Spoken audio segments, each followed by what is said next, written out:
बंदी छोड़ सतगुरु रामपाल जी परमेश्वर जी की जय हो।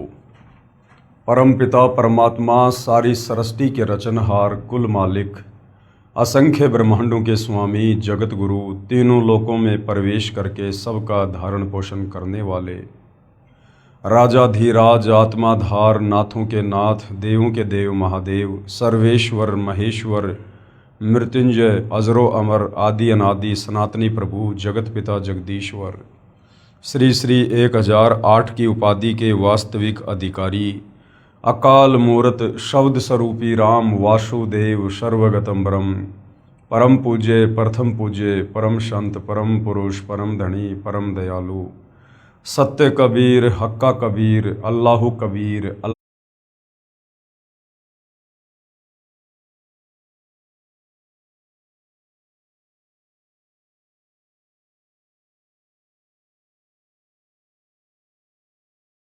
जगत के मुक्तिदाता जगत के जगन्नाथ हारे के सहारे हिंदुओं के राम मुसलमानों के अल्लाह सिखों के वाहिगुरु ईसाइयों के मसीह दया के सागर दयानिधि करुणा के सागर करुणानिधि स्वयंभू परिभू संकट मोचन कष्ट हरण मंगल करण दुख भंजन अविगत कबीर निर्विकार निर्विषम परमात्मा अलय अलेख सतगुरु आदि अनादि सतगुरु असली मर्यादा पुरुषोत्तम असली राम असली कृष्ण असली घनश्याम असली मुरारी राजाओं के राजा महाराजाओं के महाराजा शहंशाहों के शहंशाह सम्राटों के सम्राट भगवानों के भगवान अल्लाहों के अल्लाह प्रभुओं के प्रभु मसीहाओं के मसीह सच्चे वाहिगुरु बाबाओं के बाबा पीरों के पीर सेठों के सेठ जगत सेठ सावड़सा सेठ सर्वगुण संपन्न अनंत कोटि कलाओं के स्वामी अनंत कोटि ब्रह्मांडों के नायक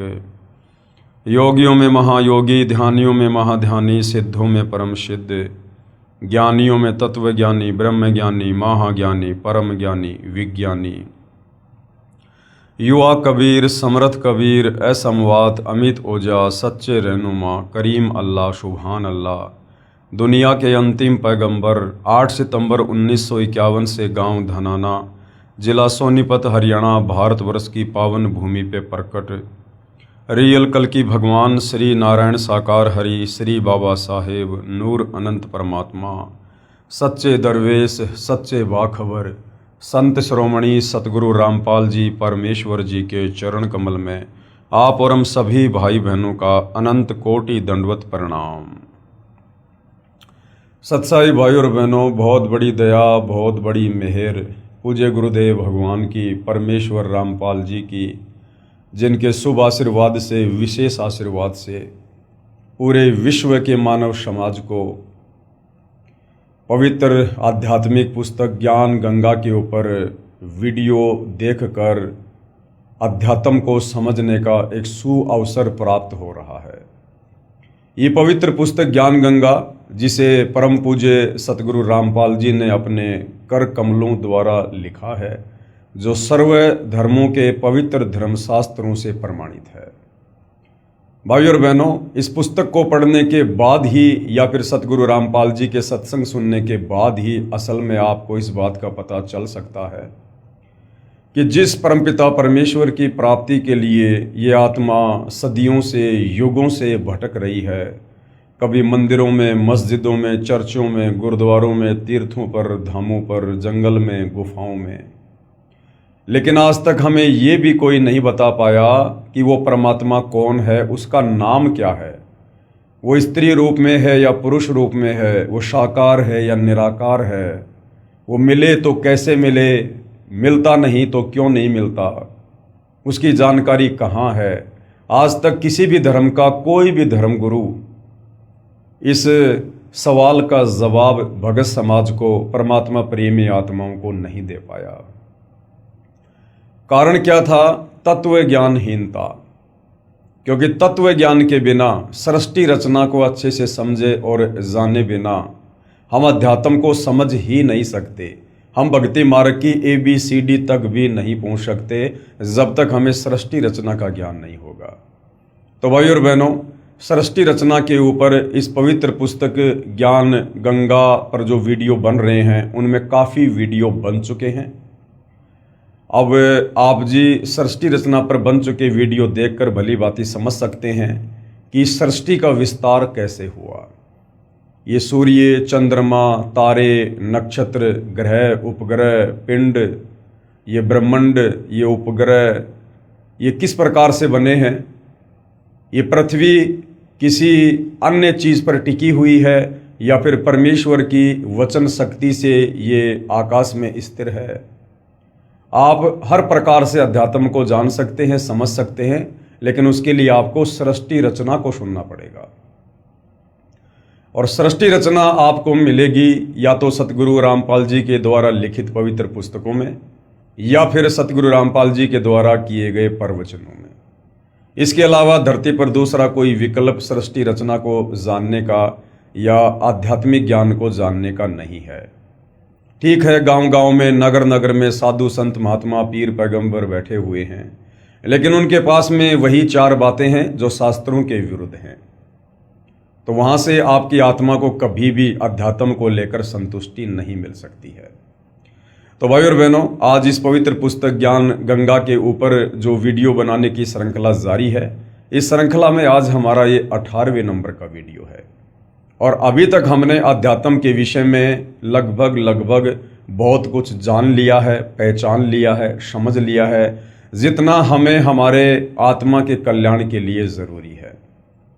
तो भाई और बहनों, अब इतना सब कुछ जानने के बाद कि परमात्मा कौन है, कैसा है, कहाँ रहता है, कैसे मिलता है, और सर्व धर्मों के पवित्र धर्मशास्त्र उस परमेश्वर के होने की गवाही दे रहे हैं।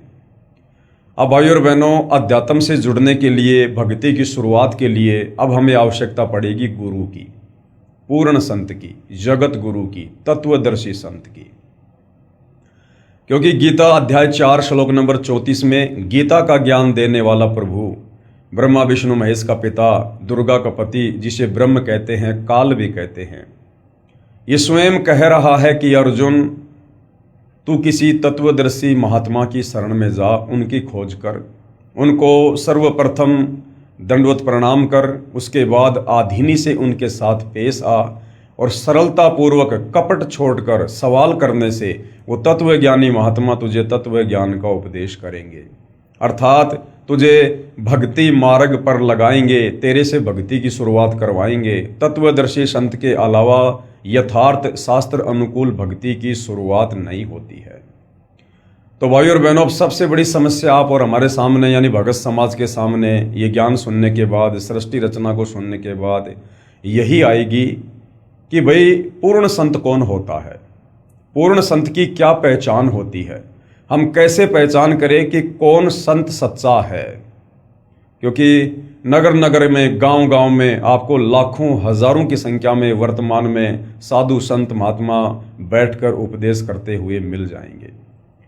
और उन साधु संत महात्माओं की वेशभूषा को देखकर और उनके भक्तों की भीड़ को देखकर आप यही सोचोगे कि बस दुनिया में इनके अलावा और कहीं कोई साधु संत महात्मा नहीं है। लेकिन भाई और बहनों, कबीर परमेश्वर जी की वाणी है कि दिखावे से कोई साधु संत महात्मा नहीं होता है। परमेश्वर कहते हैं कि कंठी माला सुमरणी पहने से क्या हो, ऊपर ढूंढा साधु का अंतर राख्या कोई। भारी दिखावा चाहे किसी ने कैसा भी कर रखा है, लेकिन यदि उसके पास शास्त्र अनुकूल सत भक्ति नहीं है, यदि उसे वास्तव में नाम दीक्षा देने का अधिकार नहीं है, गुरुपद रहकर प्रवचन करने का, कथा सुनाने का अधिकार नहीं है, तो वह पूर्ण संत नहीं है। यदि आप उसकी मीठी मीठी बातें सुनकर, चाहे वो कितनी बढ़िया संस्कृत बोले, कितनी ही धारा प्रवाह कथा कहे, यदि आप उसकी इस प्रकार की जो बाह्य आडंबर हैं, यदि आप उनको देखकर उन्हें पूर्ण संत मानकर उपदेश ले लेते हो और उनके द्वारा दिए गए शास्त्र विरुद्ध मनमुखी नामों का जाप करते हो, तो आप लक 84 योनि में जाकर गधे कुत्ते सुअर बनने से, नरक में जाकर असहनीय पीड़ा भोगने से और जन्म और मरण के चक्कर से बाहर नहीं निकल सकते हो। तो भाई और बहनों, वास्तव में पूर्ण संत कौन होता है, पूर्ण संत की क्या पहचान है और पूर्ण संत के क्या लक्षण हैं, ये हमें हमारे आध्यात्मिक सदग्रंथों से ही पता चलेगा। क्योंकि हमारे धर्म ग्रंथ भक्ति मार्ग का मूल हैं। ये भक्ति का संविधान है। जिस प्रकार कानून की किताब जो होती है, भारत का जो संविधान है, वो विधान है, किस पर क्या धारा लगेगी, किस धारा में क्या सज़ा का प्रावधान है, ये कानून की किताब से ही पता चलेगा, संविधान से ही पता चलेगा। इसी प्रकार भक्ति मार्ग में पूर्ण संत कौन है, क्या उनके लक्षण है, कहाँ उनकी पहचान है, ये हमें भक्ति मार्ग के संविधान हमारे पवित्र सदग्रंथों से ही पता चलेगा। तो भाइयों और बहनों, आज हम सर्व धर्मों के पवित्र सदग्रंथों से ये निष्कर्ष निकालेंगे कि वास्तव में पूर्ण संत की क्या पहचान है और वर्तमान में धरती पर पूर्ण संत कौन है, कहाँ है और कैसे हमें उनकी शरण प्राप्त हो सकती है। ये पवित्र पुस्तक ज्ञान गंगा है, पेज नंबर 122 है। पूर्ण संत की पहचान, पवित्र सदग्रंथों से पूर्ण संत की पहचान। वेदों, गीता जी आदि पवित्र सदग्रंथों में प्रमाण मिलता है कि जब जब धर्म की हानि होती है, अब धर्म की हानि क्यों होती है? शास्त्र विरुद्ध साधना जब हद से ज़्यादा बढ़ जाती है, जैसे वर्तमान में बढ़ी हुई है, तो उससे साधक को भक्ति करते करते भी किसी प्रकार का कोई लाभ नहीं मिलता है और अंत में वो साधक नास्तिकता की ओर चल पड़ता है कि भाई धरती पर भगवान नहीं है, जिस कारण से धरती पर अधर्म बढ़ने लगता है और धर्म की हानि होती है। जब जब धर्म की हानि होती है, वह अधर्म की वृद्धि होती है। अब भक्ति से कुछ लाभ होते नहीं, बेचारा थक जाता है, कावड़ ला ला के, पैदल यात्रा कर करके, मंदिरों में जल चढ़ा चढ़ा के, दूध चढ़ा चढ़ा के, मंदिर मस्जिद चर्च गुरुद्वारों में प्रार्थना कर करके अंत में वो गलत रास्ता अपना लेता है कि कुछ नहीं रखा भक्ति में, कहीं भगवान नहीं है। फिर वो घटिया कर्म करना शुरू कर देता है 2 पैसे कमाने के लिए। फिर चोरी, जारी, काला बाजारी, मिलावट, रिश्वत लेना, भ्रष्टाचार, इस प्रकार के घटिया कर्म करना शुरू कर देता है, क्योंकि शास्त्र विरुद्ध साधना करने के चलते उसे भगवान की भक्ति से कोई लाभ होता नहीं है और वो व्यक्ति फिर अंत में कुमार्ग पर निकल पड़ता है। तथा वर्तमान के नकली संत, महंत व गुरुओं द्वारा भक्ति मार्ग के स्वरूप को बिगाड़ दिया गया होता है। जैसे वर्तमान में एकमात्र सतगुरु रामपाल जी के अलावा इस पूरे विश्व में जितने भी धर्म है और उन धर्मों में जितने भी धर्मगुरु हैं, उनके द्वारा पूरे समाज को केवल शास्त्र विरुद्ध साधना ही करवाई जा रही है और शास्त्र विरुद्ध व्याख्या कर करके भक्ति और भगवान की और पूरे समाज को बिगाड़ दिया है। लोग भगवान से कोसों दूर हो चुके हैं और लोगों ने भक्ति से लाभ न होने के चलते गलत रास्ते अपनाने शुरू कर दिए हैं। फिर परमेश्वर स्वयं आकर या अपने परम ज्ञानी संत को भेजकर सच्चे ज्ञान के द्वारा धर्म की पुनः स्थापना करता है। क्या होता है फिर? यदा यदा ही धर्मस्य ग्लानि भवते भारते। फिर वो परमेश्वर स्वयं ही इस पृथ्वी पर अपने सतलोक से चलकर और प्रकट होता है और परमेश्वर यहाँ हमें तत्व ज्ञान से परिचित करवाता है। भाइयों और बहनों, इस कबीर परमेश्वर जी के अलावा इस धरती पर कोई भी हमें शास्त्र अनुकूल साधना देने में सक्षम नहीं है, क्योंकि चाहे कितना ही बड़ा कोई मंडलेश्वर हो, आचार्य हो, शंकराचार्य हो, पोप या पादरी हो, चाहे ब्रह्मा विष्णु महेश ही क्यों ना है, उस कबीर परमेश्वर की तुलना में हम सब ऊंट के मुंह में जीरे के बराबर भी नहीं हैं, क्योंकि हम सब उस कबीर परमेश्वर के वचन से उत्पन्न हैं, हम उनके बच्चे हैं और इस काल के साथ 21 ब्रह्मांड में आकर हम यहाँ अपना कर्म भोग रहे हैं। और जैसे हमारे कर्म होते हैं, जैसी हमारी भक्ति होती है, उस आधार से ये काल, ये ब्रह्म हमें यहाँ पर पोस्ट प्रदान कर देता है। एक जीव को ये गधा बना के छोड़ देता है, एक जीव को मच्छर बना देता है, तो किसी को ब्रह्मा विष्णु महेश और देवों की पदवी प्रदान कर देता है। और कर्म आधार से फिर वो चींटी भी कभी ब्रह्मा विष्णु महेश की पोस्ट पर बैठती है और कर्म आधार से कभी वो ब्रह्मा विष्णु महेश भी उस पोस्ट को छोड़कर फिर चींटी की योनि में जाते हैं। तो भाइयों और बहनों, कबीर परमेश्वर के अलावा हमें सृष्टि रचना के विषय में और शत आध्यात्मिक ज्ञान के विषय में यहाँ कोई भी बताने में सक्षम नहीं है, समर्थ नहीं है। तो क्या होता है, फिर परमेश्वर स्वयं आकर, वो स्वयं ही आते हैं। यहाँ पर आगे लेखक के द्वारा लिखा है कि अपने परम ज्ञानी संत को भेजकर सच्चे ज्ञान के द्वारा धर्म की पुनः स्थापना करता है। भाइयों और बहनों, जब आप इस ज्ञान में आगे बढ़ोगे सतगुरु रामपाल जी से उपदेश प्राप्त करके, तो आपको भक्ति मार्ग के विषय में बहुत कुछ जानने और समझने को मिलेगा। कबीर परमात्मा सतलोक से चलकर इस बिगड़े हुए इस भक्ति के स्वरूप को पुनः स्थापित करने के लिए, सुधारने के लिए, हमें शास्त्र अनुकूल साधना देने के लिए स्वयं ही धरती पर प्रकट होते हैं, अपने तेज पुंज वाले शरीर को हल्का करके, और एक मनुष्य की भांति, एक मनुष्य के बच्चे के रूप में यहाँ पर परमेश्वर प्रकट होकर लीला करते हैं।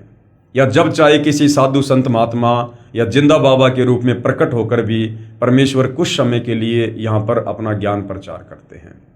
सतलोक से परमात्मा किसी परम ज्ञानी संत को या किसी आत्मा को इस काल के 21 ब्रह्मांड में तत्व ज्ञान प्रचार के लिए नहीं भेजते हैं। यहाँ पर पुस्तक के लेखक के द्वारा ये कहना कि परमात्मा अपने किसी परम ज्ञानी संत को सतलोक से भेजकर पुनः भक्ति के बिगड़े हुए स्वरूप को स्थापित करवाता है। तो भाई और बहनों, आपको बता दें कि सतलोक से परमात्मा कभी भी अपने किसी भी भगत को, किसी भी आत्मा को या किसी भी को संत या परम संत बनाकर इस काल के 21 ब्रह्मांड में तत्व ज्ञान प्रचार के लिए या आत्माओं के आत्म कल्याण के लिए नहीं भेजते हैं, क्योंकि ये परमात्मा स्वयं समर्थ है। ये अनंत कोटि कलाओं का स्वामी है और समर्थ का काम उसी को साजे और कहे तो मूर्ख बाजे। यदि आपने सृष्टि रचना को अच्छे से पढ़ा है तो आपको पता होगा कि कबीर परमात्मा ने जब सतलोक में सृष्टि की रचना करनी चाहिए, उससे पहले अपने 12वें नंबर के पुत्र अचिंत से कहा कि बेटा, मैं तुझे शब्द शक्ति प्रदान करता हूं, आप सतलोक में रचना करो। लेकिन अचिंत सतलोक में रचना करने में सक्षम नहीं हो पाया। उसने अक्षर पुरुष की उत्पत्ति की, अक्षर पुरुष मानसरोवर में जाकर सो गया। वो अचिंत उस अक्षर पुरुष को निंद्रा से भी नहीं जगा पाया। और उसके बाद कबीर परमेश्वर ने कहा कि भाई अचिंत, तुम्हें छोटा सा ट्रेलर दिखाया गया था कि आगे चलकर मेरी किसी भी प्रकार की रचना में, मेरी लीला में तुम बाधा उत्पन्न ना कर सको। तो भाई और बहनों, सोचिए, जब कबीर परमेश्वर ने सृष्टि की शुरुआत में ही अपने बच्चों को साइड में कर दिया, उनको बाउंड कर दिया कि समर्थ का काम समर्थ ही कर सकता है, आप नहीं कर सकते हो।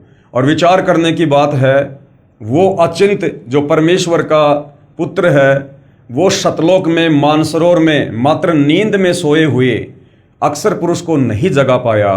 तो सोचिए भाई और बहनों, आप और हम भाई बहन जो युगों युगों से इस काल के 21 ब्रह्मांडों में अज्ञान की निंद्रा में सोए पड़े हैं, भांग के नशे में हम यहाँ पर बेहोश हैं। सोचिए भाई और बहनों, वो सतलोक से भेजा गया कोई संत या परम संत हमें भला कैसे जगा देगा। तो समर्थ का काम समर्थ ही कर सकता है और समर्थ ही करता है। इसलिए कबीर परमात्मा स्वयं ही सतलोक से चलकर इस पृथ्वी पर तत्वदर्शी संत के रूप में प्रकट होकर आगे फिर अपना ज्ञान प्रचार करते हैं। अब भाइयों और बहनों, अगर यहाँ पर यह बात लिखी गई है तो इसका दूसरा पहलू हमें समझने की आवश्यकता है। फिर परमेश्वर स्वयं आकर या अपने परम ज्ञानी संत को भेजकर सच्चे ज्ञान के द्वारा धर्म की पुनः स्थापना करता है। अब परमेश्वर किस प्रकार से अपने परम ज्ञानी संत को यहां पर भेजता है, ये तो क्लियर है कि सतलोक से परमात्मा किसी भी हंस आत्मा को यहां ज्ञान प्रचार के लिए नहीं भेजते हैं, स्वयं ही आते हैं। अब दूसरा तरीका परमेश्वर ये अपनाते हैं कि जब जब परमेश्वर यहां पर प्रकट होते हैं जिंदा बाबा के रूप में, तत्वदर्शी संत के रूप में, उस समय परमेश्वर अपनी विशेष आत्मा को ये ज्ञान समझाते हैं। उस आत्मा को परमेश्वर नाम दीक्षा देते हैं और उसे अपना गवाह बनाने के लिए परमेश्वर उस आत्मा को सतलोक ले जाते हैं, उसे सारी सृष्टि रचना से परिचित करवाते हैं, इस काल के 21 ब्रह्मांडों की सृष्टि रचना से परिचित करवाते हैं और परमेश्वर उस आत्मा का ज्ञान योग खोल देते हैं और फिर उस आत्मा को पुनः शरीर में वापस भेज देते हैं। फिर वो आत्मा आगे परमेश्वर की महिमा को आंखों देखकर आगे बयान करती है, उस तत्व ज्ञान का प्रचार करती है। तो इस प्रकार से भी परमेश्वर यहाँ पर अपना ज्ञान प्रचार करवाते हैं। उदाहरण के लिए जैसे आदरणीय धर्मदास जी, आदरणीय गरीबदास जी, आदरणीय नानक जी, आदरणीय मलुकदास जी आदि आदि, जिन्होंने परमेश्वर के ज्ञान से परिचित होकर आंखों सतलोक देखकर उन्होंने यहाँ पर परमेश्वर के ज्ञान का प्रचार प्रसार किया। बाकी सतलोक से परमात्मा स्वयं ही आते हैं, अन्य किसी हंस आत्मा को नहीं भेजते हैं। तो आज इस पृथ्वी पर सतगुरु रामपाल जी जो सन 1994 से अपने यथार्थ 13वें कबीर पंथ का जो है प्रचार प्रसार कर रहे हैं, उस पंथ के माध्यम से परमेश्वर अपने तत्व ज्ञान का प्रचार कर रहे हैं। तो इस समय भाई और बहनों, ये जो कलयुग की बिचली पीढ़ी है, भक्ति का स्वर्णिम समय है, इस समय तो कबीर परमेश्वर जी ने स्वयं ही धरती पर आना था, प्रकट होना था। हम आगे इसी पवित्र पुस्तक में पढ़ेंगे कि 650 साल पहले कबीर परमेश्वर जी ने आदरणीय धर्मदास जी को कह दिया था, कबीर सागर में लिखवा दिया था कि धर्मदास 12वें पंथ में हम ही चल आवें, सब पंथों को मिटाकर एक पंथ चलावें। कि धर्मदास जब 12वां कबीर पंथ चलेगा और 12वें कबीर पंथ का जो प्रवर्तक होगा वो गरीबदास होगा, और उस पंथ में फिर आगे चलकर मैं स्वयं ही आऊँगा और एक नए पंथ की शुरुआत करके फिर सभी आत्माओं को तत्व ज्ञान देकर, सृष्टि रचना समझाकर, भक्ति मार्ग बताकर और उन्हें सतलोक लेकर जाऊंगा। तो आज धरती पर स्वयं कबीर परमात्मा सतगुरु रामपाल जी के नाम से प्रकट हैं। फिर परमेश्वर स्वयं आकर या अपने परम ज्ञानी संत को भेजकर सच्चे ज्ञान के द्वारा धर्म की पुनः स्थापना करता है। वह भक्ति मार्ग को शास्त्रों के अनुसार समझाता है। जो परम संत होता है, पूर्ण संत होता है, उसकी क्या पहचान है कि वो भक्ति मार्ग को शास्त्रों को आधार बनाकर समझाता है। अन्य धर्म गुरुओं की तरह मनमुखी रूप से प्रवचन नहीं करता है। परम संत का जो भी सत्संग होगा, जो भी उपदेश होगा, जो भी नियम और मर्यादा होगी, जो भी उनके मंत्र होंगे, जो भी धर्म कर्म होंगे, वो शास्त्रों के अनुसार होंगे, वो शास्त्रों से प्रमाणित होंगे। वह भक्ति मार्ग को शास्त्रों के अनुसार समझाता है। उसकी पहचान होती है कि वर्तमान के धर्म गुरु उसके विरोध में खड़े होकर राजा व प्रजा को गुमराह करके उसके ऊपर अत्याचार करवाते हैं। कबीर साहिब जी अपनी वाणी में कहते हैं कि जो मम संत सत शब्द दृढ़ावे, वाके संग सब राड बढ़ावे, या सब संत महंतन की करनी, धर्मदास में तो से वर्णी। कबीर परमात्मा जी ने 650 साल पहले कह दिया था, कबीर सागर में लिखवा दिया था कि धर्मदास जो सच्चा संत होगा, जो पूर्ण संत होगा, उसकी एक पहचान ये है कि जब वो इस काल के लोक में आकर सृष्टि रचना बताएगा। अब सृष्टि रचना में इस काल का, दुर्गा का सारा पाखंड उजागर करना होता है, और ये बात इस काल को रास नहीं आती है, जिस कारण से सृष्टि रचना बताने वाले उस परम संत के विरुद्ध वो अपने नकली साधु संतों को प्रेरित करके उसके विरुद्ध खड़ा कर देता है, उसके खिलाफ खड़ा कर देता है। जिस प्रकार वर्तमान में सतगुरु रामपाल जी सृष्टि रचना बता रहे हैं, सत्य आध्यात्मिक ज्ञान का प्रचार कर रहे हैं, आत्माओं को काल के बंधन से छुड़वाने वाली भक्ति दे रहे हैं, जो काल को रास नहीं आ रहा है। और किस प्रकार से सन 1994 से इस भक्ति मार्ग की प्रचार प्रसार में सतगुरु रामपाल जी को अकल्पनीय संघर्षों का सामना करना पड़ रहा है। सन 2006 में क्रोथा कांड हुआ, 21 महीने निर्दोष होते हुए जेल में रहे। उसके बाद 2014 में बरवाला कांड हुआ, निर्दोष होने के बावजूद भी 11 साल जेल में रहे, और भी कई प्रकार के जो है अत्याचारों का और संघर्षों का सामना उनको करना पड़ा। तो ये भी एक परम संत की पहचान होती है कि काल इस सत भक्ति मार्ग में, जो कि शास्त्रों पर आधारित होता है, इस सत भक्ति मार्ग को इतनी आसानी से आगे नहीं बढ़ने देता है, परंतु काल अपने इस षड्यंत्र में सफल नहीं हो पाता है, क्योंकि उस तत्वदर्शी संत के रूप में, उस पूर्ण संत के रूप में स्वयं कबीर परमात्मा ही होते हैं, जिनके अलावा दूसरा कोई समर्थ, कोई सर्वशक्तिमान इस सृष्टि में नहीं है।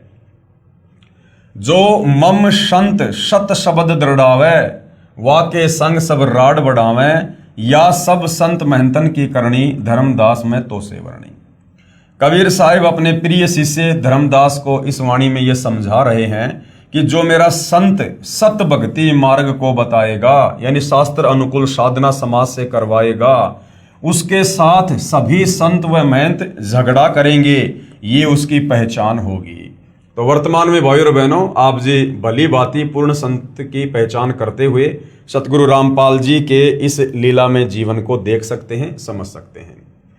दूसरी क्या पहचान होगी? दूसरी पहचान, वह संत सभी धर्म ग्रंथों का पूर्ण जानकार होता है। जो तत्वदर्शी संत होगा, जो पूर्ण संत होगा, वो केवल जिस धर्म में प्रकट होता है और सांसारिक दृष्टि में लोगों की नजरों में जन्म लेकर आया हुआ होता है, वो जो भी ज्ञान बताएगा वो ना केवल उस धर्म में प्रकट होने के कारण मात्र उस धर्म के शास्त्रों का ही नहीं, अपितु पूरे विश्व के धर्म शास्त्रों का वो ज्ञाता होगा। आज वर्तमान में सतगुरु रामपाल जी के अलावा ऐसा पूर्ण संत आपको कहीं भी देखने को नहीं मिलेगा। सतगुरु रामपाल जी ने हिंदुओं के चारों वेद, पवित्र गीता जी, 18 पुराण, साथ में हिंदू धर्म में पूर्व में हो चुके नामी गिरामी साधु संत महात्माओं के जो ग्रंथ है, उनसे भी भक्ति मार्ग को सिद्ध किया है। मुसलमान भाइयों की 4 कतेब, तौरात, जबूर, इंजिल, कुरान शरीफ, कुरान मस्जिद और अन्य महापुरुषों की जीवनी जो पैगंबर यानी अवतार के तौर पर आ चुके हैं, उससे सतगुरु रामपाल जी ने निष्कर्ष निकाल के समाज को सत भक्ति बताई है। सिख भाइयों का गुरु ग्रंथ साहिब, इससे भी सतगुरु रामपाल जी ने सृष्टि रचना को, पूर्ण संत की पहचान और भक्ति मार्ग को साबित करके बताया है। साथ ही ईसाइयों की बाइबल से भी परमपिता परमेश्वर ने सृष्टि रचना को और शास्त्र अनुकूल साधना को सिद्ध करके दिखाया है। तो सतगुरु रामपाल जी के अलावा आज इस धरती पर पूरे विश्व के समस्त धर्मों के धर्मशास्त्रों का ज्ञाता आपको कहीं भी नजर नहीं आएगा, क्योंकि पूर्ण संत के अलावा कोई भी साधु संत महात्मा पूरे विश्व की समस्त भाषाओं का ज्ञाता नहीं हो सकता। कोई भी साधु संत महात्मा कबीर परमेश्वर के अलावा सर्वज्ञ नहीं हो सकता है। और आपको जानकर भाइयों और बहनों आश्चर्य होगा, आदरणीय गरीबदास जी जो गांव छुड़ानी, जिला जज्जर, हरियाणा में लगभग 300 वर्ष पहले हुए थे, जिनको सतलोक से चलकर जिंदा बाबा के रूप में कबीर परमेश्वर मिले थे, उनके शरीर से आत्मा को निकालकर सतलोक लेकर गए थे। उन्हें सर्व सृष्टि से परिचित करवाया, सतलोक से परिचित करवाया, काल के 21 ब्रह्मांड से उनको परिचित करवाया, उनका ज्ञान योग खोला और वापस उनकी आत्मा को शरीर में जो है वो प्रवेश किया।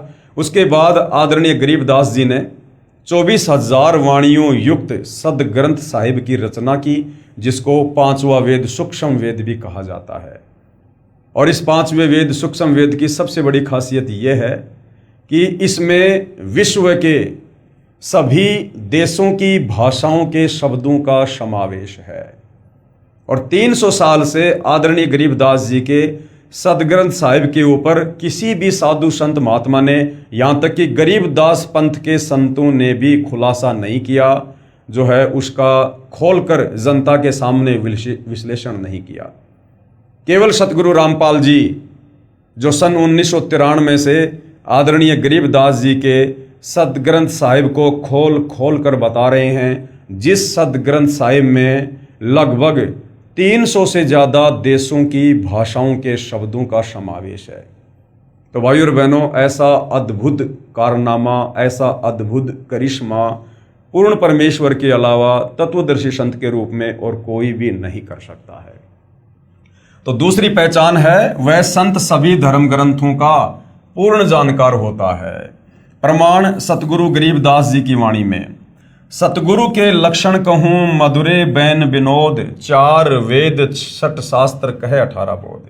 आदरणीय गरीबदास जी क्या कहते हैं कि मैं आपको पूर्ण सतगुरु के, पूर्ण संत के लक्षण बताता हूँ। मधुरे बैन विनोद, उसकी भाषा बड़ी प्यार और प्रेम वाली होगी। 4 वेद 6 शास्त्र, वो चारों वेदों का पूर्ण ज्ञाता होगा। 6 शास्त्रों का पूर्ण ज्ञाता होगा और कई 18 बोध और 18 प्रकार का ज्ञान, जैसे चारों वेद ये एक ज्ञान है, 18 पुराण ये एक ज्ञान है, 6 शास्त्र ये एक ज्ञान है। इस प्रकार वह 18 ज्ञान का कंप्लीट जानकार होगा। तो भाई और बहनों, ये लक्षण आपको वर्तमान में परम पूज्य सतगुरु रामपाल जी के अलावा इस विश्व में 21 ब्रह्मांड में कहीं भी देखने और सुनने को नहीं मिलेगा। तो ये भी एक पहचान है कि सतगुरु रामपाल जी वर्तमान में धरती पर पूर्ण संत है, जिनसे उपदेश लेकर हम अपनी आत्मा का कल्याण करवा सकते हैं। सतगुरु गरीबदास जी महाराज अपनी वाणी में पूर्ण संत की पहचान बता रहे हैं कि वह चारों वेदों, 6 शास्त्रों, 18 पुराणों आदि सभी ग्रंथों का पूर्ण जानकार होगा, अर्थात उनका सार निकाल कर बताएगा, निष्कर्ष निकाल कर बताएगा। यजुर्वेद अध्याय 19 मंत्र 25 और 26 में लिखा है कि वेदों के अधूरे वाक्यों अर्थात सांकेतिक शब्दों व 1/4 श्लोकों को पूरा करके विस्तार से बताएगा। वह 3 समय की पूजा बताएगा। आज आप सोशल मीडिया पर देख रहे होंगे कि भाई आने वाला समय विनाशकारी है, युग परिवर्तन का समय है, और लोग बार बार कह रहे हैं कि वही बचेगा जो त्रिकाल संध्या करेगा, जो त्रिकाल संध्या करेगा, जो माधव नाम का जाप करेगा। अब भाई और बहनों, वर्तमान में सतगुरु रामपाल जी के अलावा इस धरती पर किसी के पास त्रिकाल संध्या नहीं है।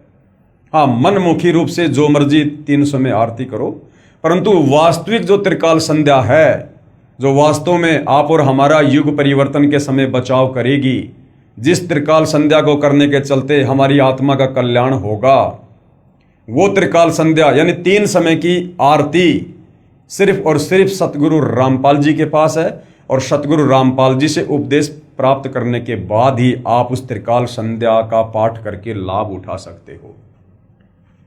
वह 3 समय की पूजा बताएगा। सुबह पूर्ण परमात्मा की पूजा, जिसको नित्य नियम कहते हैं, हम सभी उपदेश प्राप्त भगत भाई बहन करते हैं। दोपहर को विश्व के देवताओं का सत्कार, दोपहर की आरती हम जो करते हैं उसको असुर निकंदन रमैनी कहते हैं, जिसमें देवी देवताओं का सत्कार है, उनकी स्तुति है। वह संध्या आरती अलग से बताएगा। और शाम के समय हम सभी भगत भाई बहन संध्या आरती करते हैं। सुबह का नित्य नियम, दोपहर की असुर निकंदन रमैनी और शाम की संध्या आरती, यह है त्रिकाल संध्या। अब ये त्रिकाल संध्या कैसे करनी है, क्या है, इसमें क्या क्या वाणियाँ हैं, ये जब आप सतगुरु रामपाल जी से उपदेश प्राप्त कर लेंगे, उसके बाद आपको त्रिकाल संध्या की एक पुस्तिका दी जाएगी, उससे हमने पाठ करना होता है। दोपहर को विश्व के देवताओं का सत्कार व संध्या आरती अलग से बताएगा। वह जगत का उपकारक संत होगा, यानी वो जगत का भला चाहने वाला, आत्माओं का उद्धारक होगा, जगत का तारणहार होगा। यजुर्वेद अध्याय 19 मंत्र 25, ये श्लोक आप जियों के सामने है, आप जी पढ़ सकते हैं। यहाँ गुरुदेव ने प्रत्येक शब्द का हिंदी के साथ अनुवाद भी किया है। हम सीधा इसके भावार्थ पर चलेंगे कि यह श्लोक क्या कहना चाहता है। भावार्थ: तत्वदर्शी संत वह होता है, पूर्ण संत कौन होता है, जिसको तत्वदर्शी संत भी कहते हैं, जो वेदों के सांकेतिक शब्दों को पूर्ण विस्तार से वर्णन करता है, जिससे पूर्ण परमात्मा की प्राप्ति होती है, वह वेद के जानने वाला कहा जाता है। भाई और बहनों, आज से पहले जिन लोगों ने जो कहा करते थे हम संस्कृत के प्रकांड विद्वान हैं, जिन लोगों ने 18 पुराणों का संस्कृत से हिंदी में अनुवाद किया है, पवित्र गीता जी का संस्कृत से हिंदी में अनुवाद किया है, और चारों वेदों का संस्कृत से हिंदी में अनुवाद किया है, जिनमें महर्षि दयानंद भी एक संत हुए हैं। लेकिन भाई और बहनों, अब सतगुरु रामपाल जी ने जो इन समस्त धर्म ग्रंथों का, चारों वेदों का, गीता जी का, पुराणों का, बाइबल का, कुरान का, इनका जो यथार्थ अनुवाद करके भगत समाज को निष्कर्ष निकाल के दिया है, अब इससे साबित होता है कि चाहे महर्षि दयानंद जी हो या चाहे अन्य कोई अनुवादक हो, किसी ने भी इन धर्मशास्त्रों का यथार्थ अनुवाद नहीं किया है, क्योंकि उनको तत्व ज्ञान नहीं था। और तत्व ज्ञान के बिना आप किसी भी सदग्रंथ को समझ ही नहीं सकते, अनुवाद करना तो बहुत दूर की बात है। दूसरा भाइयों और बहनों, ये चारों वेद, ये पूर्ण ब्रह्म कबीर परमेश्वर ने इस ब्रह्म को, काल को दिए थे। तो भाइयों और बहनों, इस पूर्ण ब्रह्म की इस कृति को, लेख को, वो पूर्ण ब्रह्म स्वयं ही आकर यहाँ पर प्रकट होकर तत्वदर्शी संत के रूप में सही सही बताता है, व्याख्या करता है। दूसरा कोई भी इन धर्मशास्त्रों की यथार्थ व्याख्या करने में सक्षम नहीं है। उसके बाद यजुर्वेद अध्याय 19 मंत्र 26, ये श्लोक आप जियों के सामने है, पढ़ सकते हैं। यहाँ गुरुदेव ने अनुवाद में प्रत्येक शब्द का हिंदी में अनुवाद भी किया है। ये श्लोक हमें क्या समझाना चाहता है? भावार्थ, जिस पूर्ण संत के विषय में मंत्र 25 में कहा है, वह दिन में 3 बार, प्रातः यानी सुबह, दिन के मध्य यानी दोपहर को, और शाम को साधना करने को कहता है। सुबह तो पूर्ण परमात्मा की पूजा, दोपहर को सर्व देवताओं का सत्कार के लिए, तथा शाम को संध्या आरती आदि को अमृतवाणी के द्वारा करने को कहता है। वह सर्व संसार का उपकार करने वाला होता है। और ये त्रिकाल संध्या वर्तमान में सतगुरु रामपाल जी के अलावा अपने भक्तों को कोई भी संत करने का आदेश नहीं देता है, क्योंकि उनके पास ये त्रिकाल संध्या है ही नहीं, वो केवल नाम जानते हैं। उसके बाद भाइयों और बहनों, यजुर्वेद अध्याय 19 मंत्र 30, ये संस्कृत में श्लोक आप जियों के सामने है, पढ़ सकते हैं। प्रत्येक शब्द का हिंदी में अनुवाद गुरुदेव ने किया है। हम सीधा इसके भावार्थ पर चलते हैं कि पूर्ण संत के विषय में ये श्लोक हमें क्या समझा रहा है। भावार्थ, पूर्ण संत उसी व्यक्ति को शिष्य बनाता है जो सदाचारी रहे, अभक्ष्य पदार्थों का सेवन व नशीली वस्तुओं का सेवन न करने का आश्वासन देता है। पूर्ण संत उसी से दान ग्रहण करता है जो उसका शिष्य बन जाता है, फिर गुरुदेव से दीक्षा प्राप्त करके फिर दान दक्षिणा करता है, उससे श्रद्धा बढ़ती है। श्रद्धा से सतभक्ति करने से अविनाशी परमात्मा की प्राप्ति होती है, अर्थात पूर्ण मोक्ष होता है। पूर्ण संत भिक्षा व चंदा मांगता नहीं फिरेगा। क्या कहा गया है कि जो पूर्ण संत होता है, तत्वदर्शी संत होता है, जिसका मकसद आत्माओं का कल्याण करना होता है, वो केवल उन्हीं लोगों को दीक्षा देता है, उन्हीं को अपना शिष्य बनाता है जो किसी भी प्रकार से मांस ना खाने की प्रतिज्ञा करता है, किसी भी प्रकार का नशा ना करने की प्रतिज्ञा करता है, नेक नीति और सदाचारी जीवन जीने की जो प्रतिज्ञा करता है। अर्थात जो भक्ति के नियम तत्वदर्शी संत बताता है, यदि कोई उन तमाम नियमों को फॉलो करने के लिए संकल्प करता है, यश करता है, तो ही तत्वदर्शी संत यानी पूर्ण संत उसे अपना शिष्य बनाएगा। वो किसी पैसे या धन के लालच में या अपने भक्तों की भीड़ दिखाने की होड़ में जो है किसी को उपदेश नहीं देता है। तो ये लक्षण भी भाई और बहनों वर्तमान में जगत गुरु तत्वदर्शी सतगुरु रामपाल जी में ही देखने को मिलेगा। बाकी तो केवल अपने शिष्यों की भीड़ इकट्ठा कर रहे हैं अपने धार्मिक धंधे के लिए, 4 पैसे कमाने के लिए। कबीर गुरु बिन माला फेरते और गुरु बिन देते दान, गुरु बिन दोनों निष्फल है, भाई पूछो वेद पुराण। तीसरी पहचान क्या बताई है पूर्ण संत की, तत्वदर्शी संत की? 3 प्रकार के मंत्रों यानी नाम को 3 बार में उपदेश करेगा। अब भाई और बहनों, इस पृथ्वी पर वर्तमान में सतगुरु रामपाल जी के अलावा 3 बार में नाम दीक्षा और 3 बार अलग अलग मंत्र इस पृथ्वी पर सतगुरु रामपाल जी के अलावा अन्य कोई भी साधु संत महात्मा उपदेश रूप में नहीं देता है। और यदि देता है तो उसके वो नाम जाप मंत्र शास्त्रों से मेल नहीं खाते हैं, जिस कारण से उन्हें पूर्ण संत की संज्ञा में नहीं लिया जा सकता है।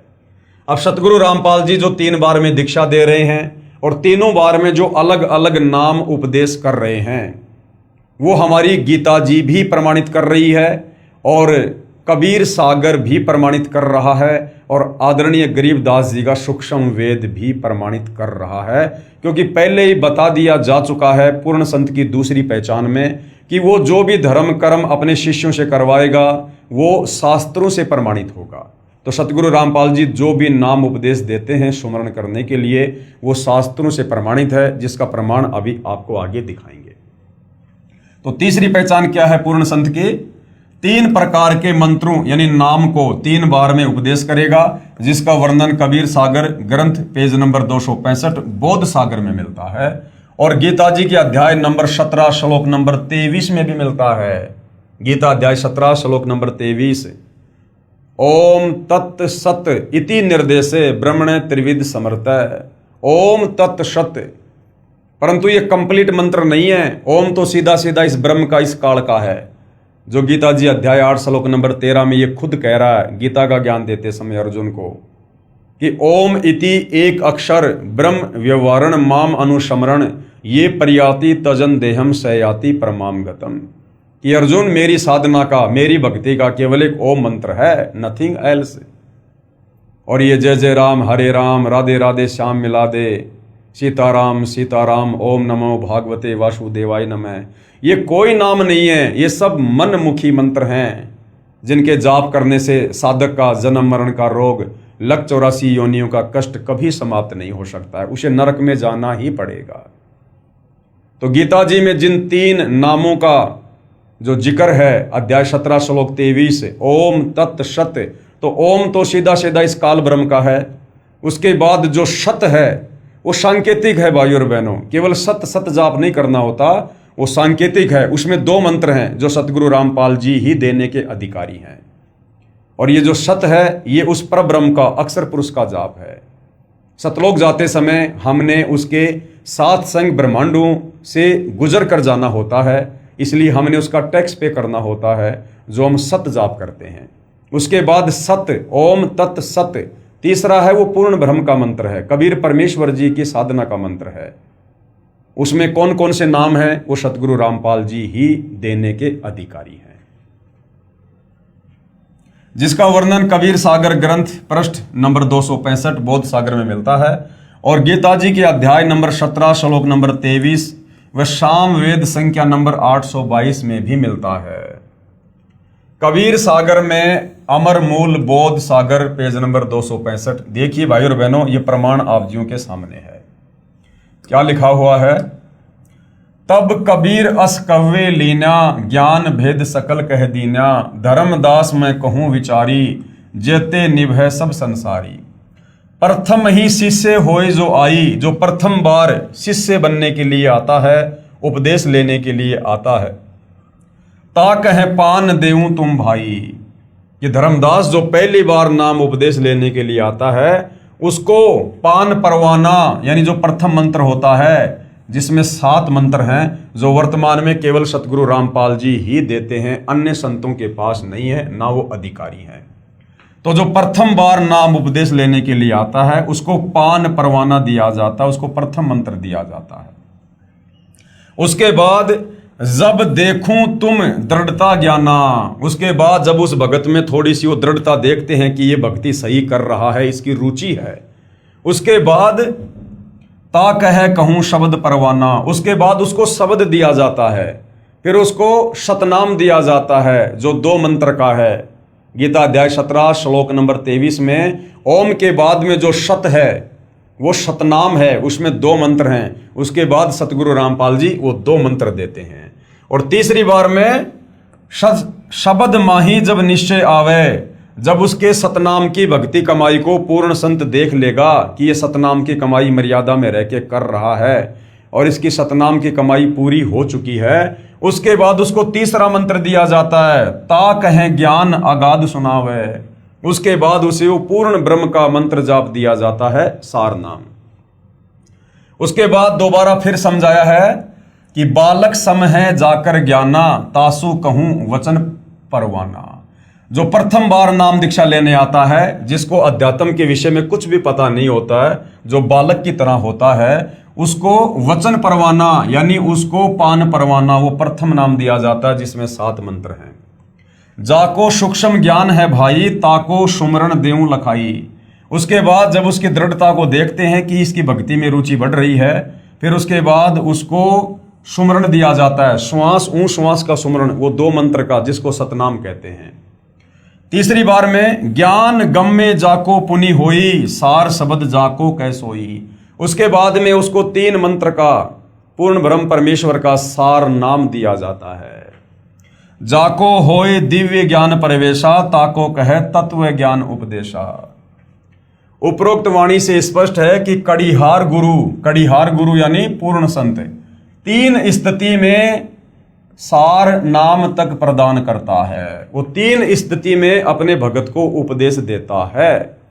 तो भाइयों और बहनों, ये लक्षण वर्तमान में सतगुरु रामपाल जी के अलावा आपको धरती पर 3 बार में अपने भक्तों को नाम उपदेश देने की जो प्रक्रिया है, ये आपको और किसी संत के मार्ग में नहीं मिलेगी। तथा चौथी स्थिति में सार शब्द प्रदान होता है।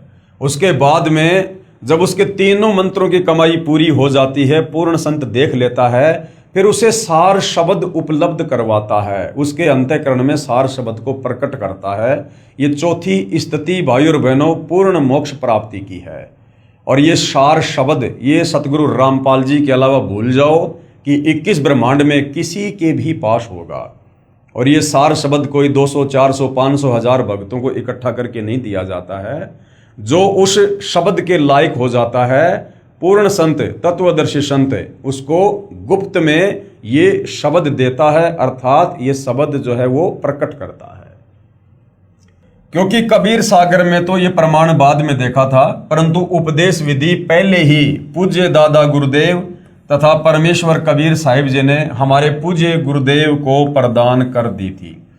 अब ये इस पुस्तक का जो लेखक है, जो भगत है, वो यहाँ पर लिख रहा है कि सतगुरु रामपाल जी ने तो ये नाम दीक्षा देने की 3 बार की जो प्रक्रिया है, ये बाद में देखी थी।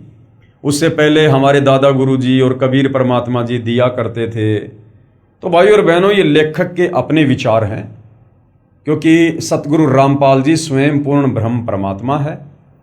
और ये इस प्रकार से शास्त्रों का सहारा सिर्फ और सिर्फ आप और हमें अध्यात्म को समझाने के लिए ले रहे हैं। ये सारी बातें सतगुरु रामपाल जी, ये सारा ज्ञान, ये सारे मंत्र, सारी भक्ति, चारों वेदों का सहारा लिए बिना, बाइबल, कुरान, पुराण, तौरेत, जबूर, इंजिल, इन सब पुस्तकों का सहारा लिए बिना भी हमें ज्यों का त्यों बता सकते हैं, समझा सकते हैं। सतयुग में कौन सी गीता जी लिखी हुई थी, कौन सी कुरान शरीफ लिखी हुई थी, कौन से 18 पुराण लिखे हुए थे, ये भक्ति विधि, ये मंत्र, ये मर्यादा, सब कुछ कबीर परमात्मा सतयुग में, त्रेता में, द्वापर में अपने भक्तों को दिया करते थे। आज वही कबीर परमात्मा सतगुरु रामपाल जी के नाम से धरती पर प्रकट हैं। परंतु इस कलयुग में आप और हमारी आत्मा इतनी मलिन हो चुकी है, गंदी हो चुकी है, हम जब तक अपनी आंखों से बार बार कोई प्रमाण ना देख लें, हम उसको स्वीकार करने में सक्षम नहीं हैं। इसलिए आप और हमें विश्वास दिलाने के लिए सतगुरु रामपाल जी ने इन धर्मशास्त्रों का सहारा लेना पड़ रहा है। अन्यथा सतगुरु रामपाल जी तो स्वयं सर्व ज्ञान से, क्योंकि ये सर्वज्ञ है, परमात्मा है, ये परिपूर्ण हैं, इनको किन्हीं पुस्तकों का सहारा लेने की आवश्यकता नहीं है। जिस प्रकार भाइयों और बहनों टीचर होता है, अब टीचर वही होता है जो अपने सिलेबस से पूर्णतया परिचित होता है, लेकिन वो बच्चों के सामने, बच्चों को पढ़ाने के लिए, बच्चों को समझाने के लिए उन पुस्तकों को खोल खोल के समझाता है। वो टीचर अपने लिए नहीं समझता है, अपने लिए नहीं पढ़ता है वो पुस्तकें। वो टीचर तो सर्वज्ञ है, उस टीचर को उस पाठ्यक्रम के विषय में पूरा ज्ञान है, तभी तो वो टीचर बना है। लेकिन वो नादान बच्चे, वो उस सिलेबस से अपरिचित हैं। उन बच्चों को समझाने के लिए टीचर ने बार बार पुस्तक खोलकर उसको पढ़कर समझाना पड़ता है। इसी प्रकार सतगुरु रामपाल जी तो इस कंप्लीट अध्यात्म से पूर्णतया परिचित हैं। इन्हें आवश्यकता नहीं किसी वेद, कुरान, पुराण की। ये तो आप और हम नादान जीवों के लिए, जो अध्यात्म से सदियों से कोसों दूर बैठे हैं, आप और हमारे अंतःकरण में इस सत्य को सत्य बैठाने के लिए और इन्हें जो है आध्यात्मिक पाठ्यक्रम को, इन वेदों को, गीता को, पुराणों को, कुरान को, बाइबल को, तौरेत, जबूर, इंजिल, कुरान शरीफ, कुरान मस्जिद, इन तमाम प्रकार के धार्मिक सदग्रंथों का सहारा लेते हैं।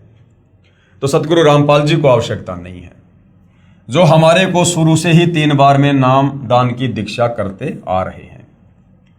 हमारे गुरुदेव सतगुरु रामपाल जी महाराज प्रथम बार में श्री गणेश जी, श्री ब्रह्मा शांतरी जी, श्री लक्ष्मी विष्णु जी, श्री शंकर पार्वती जी व माता शेरा वाली का नाम जाप देते हैं। जो प्रथम बार में दीक्षा दी जाती है सतगुरु रामपाल जी के पंथ में, उसमें 7 मंत्र दिए जाते हैं, जिनमें सर्वप्रथम और अंत का जो मंत्र है वो कबीर परमेश्वर जी का है, पूर्ण ब्रह्म का है। और बीच में जो 5 मंत्र हैं वो विशेषकर हिंदू समाज जिसे अपने प्रधान देवी देवता मानते हैं, जो हमारे शरीर में बने उन कमल चक्रों में विद्यमान है, जैसे श्री ब्रह्मा और शांवत्री जी, श्री गणेश जी, श्री विष्णु लक्ष्मी जी, शेरावाली, शंकर और पार्वती। सतगुरु रामपाल जी इन पांचों देवताओं के यथार्थ मंत्र प्रथम नाम दीक्षा में साधक को जो है नाम दान के रूप में देते हैं, उपदेश के रूप में देते हैं। अब बहुत सारे भाई बहन कह देते हैं सतगुरु रामपाल जी के सत्संग ना सुन पाने के चलते, उनकी पुस्तकें ना पढ़ पाने के चलते, कि सतगुरु रामपाल जी तो देवी देवताओं की भक्ति छुड़वाते हैं। भाई जब आप सतगुरु रामपाल जी के प्रवचन सुनोगे तब आपको समझ में आएगा कि सतगुरु रामपाल जी देवी देवताओं की भक्ति नहीं छुड़वाते, वरन सतगुरु रामपाल जी तो देवी देवताओं की यथार्थ भक्ति हिंदू समाज से करवा रहे हैं, पूरे विश्व के मानव से करवा रहे हैं।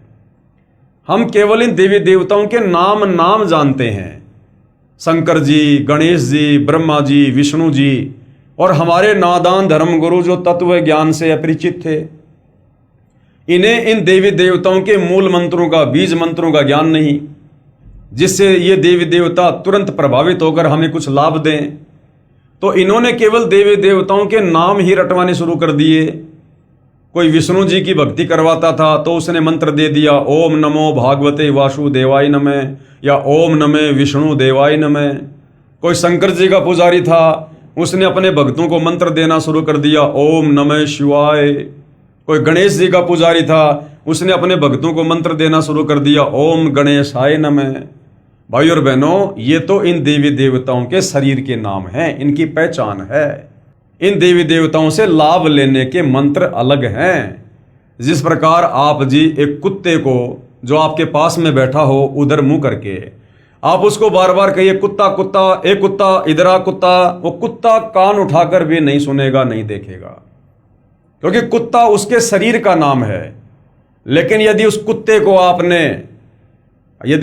कुत्ते को अपने पास बुलाना है, उसका ध्यान आकर्षित करना है, तो उसका मूल मंत्र अलग है, उसका बीज मंत्र अलग है, जिससे वो प्रभावित होगा। आप धीरे से कह दीजिए त्योल त्योल, तुरंत कान खड़ा करके देखेगा कि मुझे कौन पुकार रहा है। आप भैंसे को भैंसा भैंसा कहिए, जोटा जोटा कहिए, वो नहीं देखेगा आपकी तरफ। उसका एक मूल मंत्र है जिससे वो आकर्षित होता है, प्रभावित होता है। आप धीरे से बोल दो उर्र रही, तुरंत आपकी तरफ वो आंख गाड़ के देखने लगेगा। इसी प्रकार ये जितने भी देवी देवता हैं जिनके मंत्र सतगुरु रामपाल जी प्रथम नाम दीक्षा में देते हैं, ये इन देवी देवताओं के मूल मंत्र हैं, इनके बीज मंत्र हैं। इन मंत्रों का पूर्ण संत से नाम उपदेश लेकर जाप करते ही ये तुरंत आकर्षित होकर ये आपको अपने स्तर का लाभ देना शुरू कर देंगे। बाकी इनके नाम आप चाहे पूरी जिंदगी जपते रहिए और जप ही रहे सदियों से हमारे नादान धर्म गुरुओं ने मात्र देवी देवताओं के शरीर के नाम ही तो जपवाए हैं। आज सबकी दुर्गति हुई पड़ी है। इन देवी देवताओं की भक्ति करते करते भी लोग दुखी, परेशान, हॉस्पिटल पे हॉस्पिटल खुल रही हैं। अरे भगवान की भक्ति से तो रोग कम होने चाहिए, यहाँ दिन रात रोग बढ़ते जा रहे हैं, हॉस्पिटल बढ़ते जा रहे हैं, इंसान की दुर्गति होती जा रही है।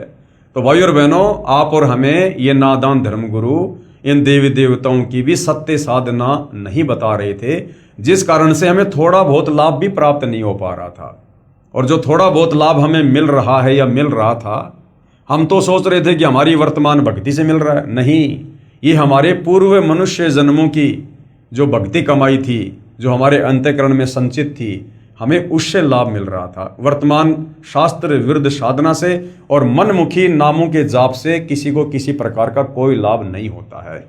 हाँ, अब यदि आपको सर्वस्व लाभ प्राप्त करने हैं, इन देवी देवताओं से भी आपको सर्व लाभ प्राप्त करने हैं, तो भी आपको सतगुरु रामपाल जी से दीक्षा लेकर और इन देवी देवताओं के यथार्थ मूल मंत्रों का ही जाप करना पड़ेगा, जिनका वास हमारे मानव शरीर में बने चक्रों में होता है। मूल आधार यानी मूल चक्कर में श्री गणेश जी का वास है, शवात चक्कर में ब्रह्मा शांवत्री जी का वास है, नाभि चक्कर में लक्ष्मी विष्णु जी का वास है, हृदय चक्कर में शंकर पार्वती जी का वास है और कंठ चक्कर में शेरावाली माता का वास है। और इन सब देवी देवताओं के आदि अनादि नाम मंत्र होते हैं, यानी इनके मूल मंत्र अलग हैं, बीज मंत्र अलग हैं, जिनका वर्तमान में गुरुओं को ज्ञान नहीं है। वर्तमान में धरती पर सतगुरु रामपाल जी को छोड़कर किसी भी धर्म के किसी भी बड़े से बड़े धर्म गुरु, मंडलेश्वर, महामंडलेश्वर, आचार्य, शंकराचार्य किसी के पास नहीं है। इन मंत्रों के जाप से ये पांचों चक्र खुल जाते हैं। इन चक्रों के खुलने के बाद मानव भक्ति करने के लायक बनता है। सतगुरु गरीबदास जी अपनी वाणी में प्रमाण देते हैं कि 5 नाम गुज गायत्री आत्म तत्व जगाओ, ओम किलियम हरियम श्रियम सोहम ध्याओ। ये मंत्र हैं उन 5 प्रधान देवी देवताओं के, ये बीज मंत्र हैं। लेकिन आप जी सोचो कि मैं यहीं से इन मंत्रों को उठा लूं और मैं कल से ही ओम किलियम हरियम श्रियम सोहम जाप करने लग जाऊंगा। ये मंत्र कंप्लीट नहीं है। कंप्लीट मंत्र आपको सतगुरु रामपाल जी बताएंगे और उसके बाद इन मंत्रों को किस प्रकार से जाप करना है, इन मंत्रों के जाप करने की विधि क्या है, ये भी आपको सतगुरु रामपाल जी ही बताएंगे। क्योंकि पूर्ण संत से जो अधिकारी होता है उससे उपदेश लिए बिना ये मंत्र अपना वास्तविक काम नहीं करेंगे। भावार्थ, 5 नाम जो गुज गायत्री है इनका जाप करके आत्मा को जागृत करो। दूसरी बार में 2 अक्षर का जाप देते हैं। जो पूर्ण संत होता है, तत्वदर्शी संत होता है, वो प्रथम बार में तो ये पान परवाना देगा जो प्रथम दीक्षा है, जिसमें बीच बीच के 5 मंत्र हैं। और दूसरी बार में 2 अक्षर का जाप देते हैं जिसको शतनाम भी कहा जाता है, जिनमें एक तो ओम है और दूसरा तत् जो कि गुप्त है। ये अक्षर पुरुष का है, पर ब्रह्म का मंत्र है। ये केवल उपदेशी को बताया जाता है, जिनको श्वास के साथ जाप किया जाता है। ओम तो सीधा मंत्र है काल का, ब्रह्म का। दूसरा ये जो तत् है ये अक्षर पुरुष का है, जिसके 7 संग ब्रह्मांड है, जो आपने सृष्टि रचना में पढ़ा। परंतु ये तत् कोई मंत्र नहीं है, तन तो एक सांकेतिक शब्द है। इस तत् के पीछे कौन सा मंत्र छुपा हुआ है जिसका जाप करने से ये कंप्लीट मंत्र बनेगा और हमें लाभ होगा, ये सतगुरु रामपाल जी ही अपने उपदेशी भगत को बताते हैं। फिर तीसरी बार में सारनाम देते हैं जो कि पूर्ण रूप से गुप्त है। तीसरी बार में जो सारनाम दिया जाता है वो पूर्ण रूप से गुप्त है। वो किसी को सार्वजनिक नहीं बताया जाता, खोलकर नहीं बताया जाता। उपदेशी को ही सतगुरु रामपाल जी बताते हैं जब देख लेते हैं कि ये व्यक्ति तीसरे मंत्र सारनाम के योग्य हो चुका है। अब भाइयों और बहनों, 3 बार में नाम जाप देने का प्रमाण पवित्र गीता जी में कहां लिखा हुआ है, ताकि हमें विश्वास हो और हम पूर्ण संत की पहचान करके तुरंत उनसे नाम उपदेश लेकर अपनी आत्मा का कल्याण करवाने की दिशा में आगे बढ़े। तो 3 बार में नाम जाप देने का जो पहला प्रमाण था वो आपने कबीर सागर में देख लिया। अब आपको पवित्र गीता जी में दिखाते हैं। अध्याय 17 श्लोक नंबर 23, ओम तत् सत, ये है वो 3 मंत्र भाइयों और बहनों। ये ओम तो सीधा सीधा इस 21 ब्रह्मांड के स्वामी काल का है। दूसरा जो ये तत् है ये 7 संग ब्रह्मांड के स्वामी अक्षर पुरुष का है। और तीसरा जो सत है ये पूर्ण ब्रह्म परमात्मा कबीर साहिब का है। तो सतगुरु रामपाल जी के अलावा ये मंत्र धरती पर किसी के पास नहीं है और ना कोई देने का अधिकारी है। ओम तो सीधा सीधा इस काल ब्रह्म का है, बाकी ये सांकेतिक हैं। तत् और सत ये संकेतों में है। इनके पीछे कौन कौन से मंत्र हैं वो सतगुरु रामपाल जी ही बताते हैं। तो गीता अध्याय 17 श्लोक 23 क्या बता रहा है 3 बार के नाम जाप के विषय में। ओम तत् सत इति निर्देश ब्रह्मणे त्रिविध समर्थ। ब्रह्मण यानी सच्चिदानंद घन ब्रह्म की भक्ति का, पूर्ण परमात्मा कबीर साहिब की भक्ति का जाप करने का वो 3 मंत्र कौन सा है।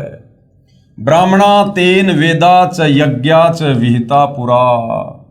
अब अनुवाद गुरुदेव भगवान ने किया है। ओम ब्रह्म का और तत् ये सांकेतिक मंत्र ये पर ब्रह्म का अक्षर पुरुष का है। और सत ये पूर्ण ब्रह्म का यानी कबीर परमेश्वर का है। इति मानी ऐसे ये है। त्रिविध यानी 3 प्रकार के। ब्रह्मण यानी पूर्ण परमात्मा के नाम सुमरण का। निर्देश यानी संकेत, स्मृत यानी कहा है। और सृष्टि के आदि काल में विद्वानों ने बताया कि उसी पूर्ण परमात्मा ने वेद तथा यज्ञ आदि रचे। तो भाई और बहनों, इस मंत्र को प्राप्त किए बिना ओम तत् सत को आप काल के 21 ब्रह्मांड से मुक्त नहीं हो सकते हैं। और ये कंप्लीट मंत्र यहाँ तो केवल संकेत में है, कोड वर्ड में है। एक कंप्लीट मंत्र आप जी को सतगुरु रामपाल जी के पास ही मिलेगा, केवल पूर्ण संत के पास ही मिलेगा। ये पूर्ण संत की पहचान है कि वो 3 बार में दीक्षा देगा, और 3 बार के नाम का ये संकेत, ये प्रमाण आपको पवित्र गीता जी दे रही है, जो गीता जी 4 वेदों का सारांश है।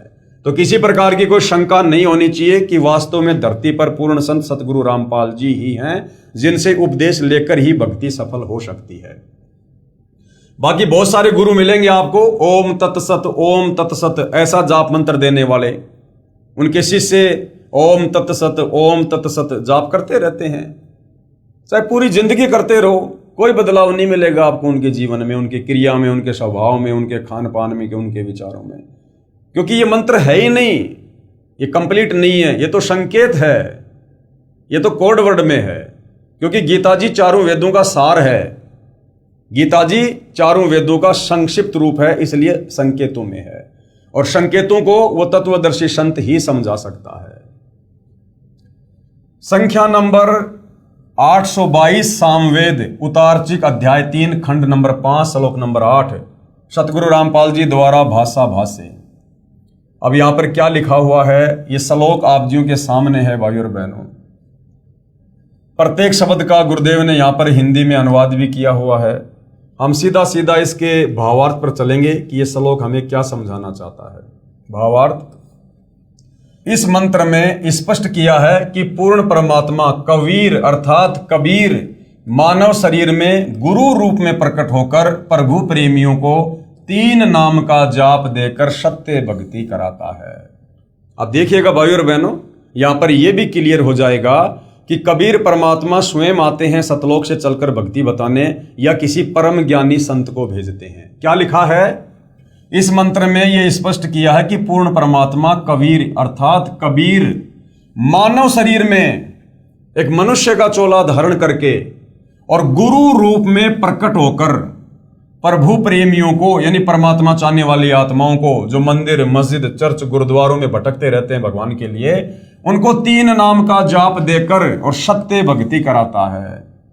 कबीर परमात्मा स्वयं ही मानव रूप में प्रकट होकर, उनका शरीर आप और हमारे जैसा नहीं होता, दिखाई अवश्य देता है हमारे जैसा, परंतु उनका शरीर तेज पुंज का होता है, नूरी होता है, शब्द का होता है।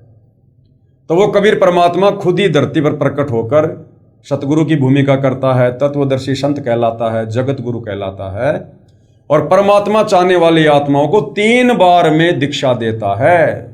3 बार में 3 मंत्रों का जाप देता है, जो वर्तमान में सतगुरु रामपाल जी के अलावा अन्य कोई संत नहीं देता है। तो यह प्रमाण सामवेद में भी है, तो इससे भी हमें पूर्ण संत की पहचान होती है। तथा उस मित्र भगत को पवित्र करके, यानी अपने ज्ञान से, भक्ति से उसको पवित्र करके, अपने आशीर्वाद से पूर्ण परमात्मा प्राप्ति करके पूर्ण सुख प्राप्त करवाता है, अर्थात उसका मोक्ष कर देता है और वो साधक सतलोक में चला जाता है। साधक की आयु यानी उम्र बढ़ाता है। यही प्रमाण गीता अध्याय 17 श्लोक 23 में है कि ओम तत्सत इति निर्देश ब्रह्मण त्रिविध समर्थ। भावार्थ है कि पूर्ण परमात्मा को प्राप्त करने का ओम, दूसरा तत् और तीसरा सत्य, ये मंत्र जाप सुमरण करने का निर्देश है। इस नाम को तत्वदर्शी संत से प्राप्त करो। गीता अध्याय 4 श्लोक 34, ये गीता ज्ञानदाता काल ब्रह्म खुद कह रहा है अर्जुन को कि अर्जुन, इस कंप्लीट आध्यात्मिक ज्ञान का, संसार की रचना का, सृष्टि रचना का मुझे भी ज्ञान नहीं है। अगर तुझे ज्ञान प्राप्त करना है और मोक्ष प्राप्त करना है तो किसी तत्वदर्शी संत की खोज कर। तो भाई और बहनों, आज धरती पर वह तत्वदर्शी संत सतगुरु रामपाल जी हैं। इस नाम को तत्वदर्शी संत से प्राप्त करो। तत्वदर्शी संत के विषय में गीता अध्याय 4 श्लोक नंबर 34 में कहा है। किसने कहा है? गीता जी का ज्ञान देने वाले इस ब्रह्म ने, इस काल ने, दुर्गा के पति ने, ब्रह्मा विष्णु महेश के पिता ने श्री कृष्ण जी के शरीर में प्रेत की भांति प्रवेश करके, और क्या कहा है? तथा गीता अध्याय नंबर 15 श्लोक नंबर 1 व 4 में तत्वदर्शी संत की पहचान बताई है। गीता जी अध्याय 15 और श्लोक 1 से 4 में तत्वदर्शी संत की, पूर्ण संत की पहचान बताई गई है तथा कहा है कि तत्वदर्शी संत से तत्व ज्ञान जानकर उसके पश्चात उस परम पद परमेश्वर की खोज करनी चाहिए, जहां जाने के पश्चात साधक यानी भगत लौटकर संसार में यानी काल के 21 ब्रह्मांडों में नहीं आते, अर्थात पूर्ण मुक्त हो जाते हैं। उसी पूर्ण परमात्मा से संसार की रचना हुई है। यानी वो तत्वदर्शी संत ही संसार रूपी उल्टे लटके उस पीपल के वृक्ष की व्याख्या करेगा जो आपने सृष्टि रचना सुनी, जिसमें सर्वप्रथम कबीर परमात्मा ने ऊपर के 4 अविनाशी लोकों की रचना की, अनामी लोक, अगम लोक, अलख लोक, शतलोक। उसके बाद में कबीर परमेश्वर ने इस काल को 21 ब्रह्मांड दिए, सतलोक से बाहर किया। उसके बाद अक्षर पुरुष को 7 संग ब्रह्मांड दिए और शतलोक से बाहर किया। इस प्रकार से कंप्लीट सृष्टि रचना को वो तत्वदर्शी संत ही बताएगा। ये पूर्ण संत की पहचान होती है, तत्वदर्शी संत की पहचान होती है। विशेष उपरोक्त विवरण से स्पष्ट हुआ कि पवित्र चारों वेद भी साक्षी हैं कि पूर्ण परमात्मा ही पूजा के योग्य है। उसका वास्तविक नाम कबीर देव अर्थात कबीर परमेश्वर है तथा 3 मंत्र के नाम का जाप करने से ही पूर्ण मोक्ष होता है। धर्मदास जी को तो परमेश्वर कबीर साहिब जी ने सार शब्द देने से मना कर दिया था तथा कहा था कि यदि सार शब्द किसी काल के दूत के हाथ पड़ गया तो बिचली पीढ़ी वाले हंस पार नहीं हो पाएंगे।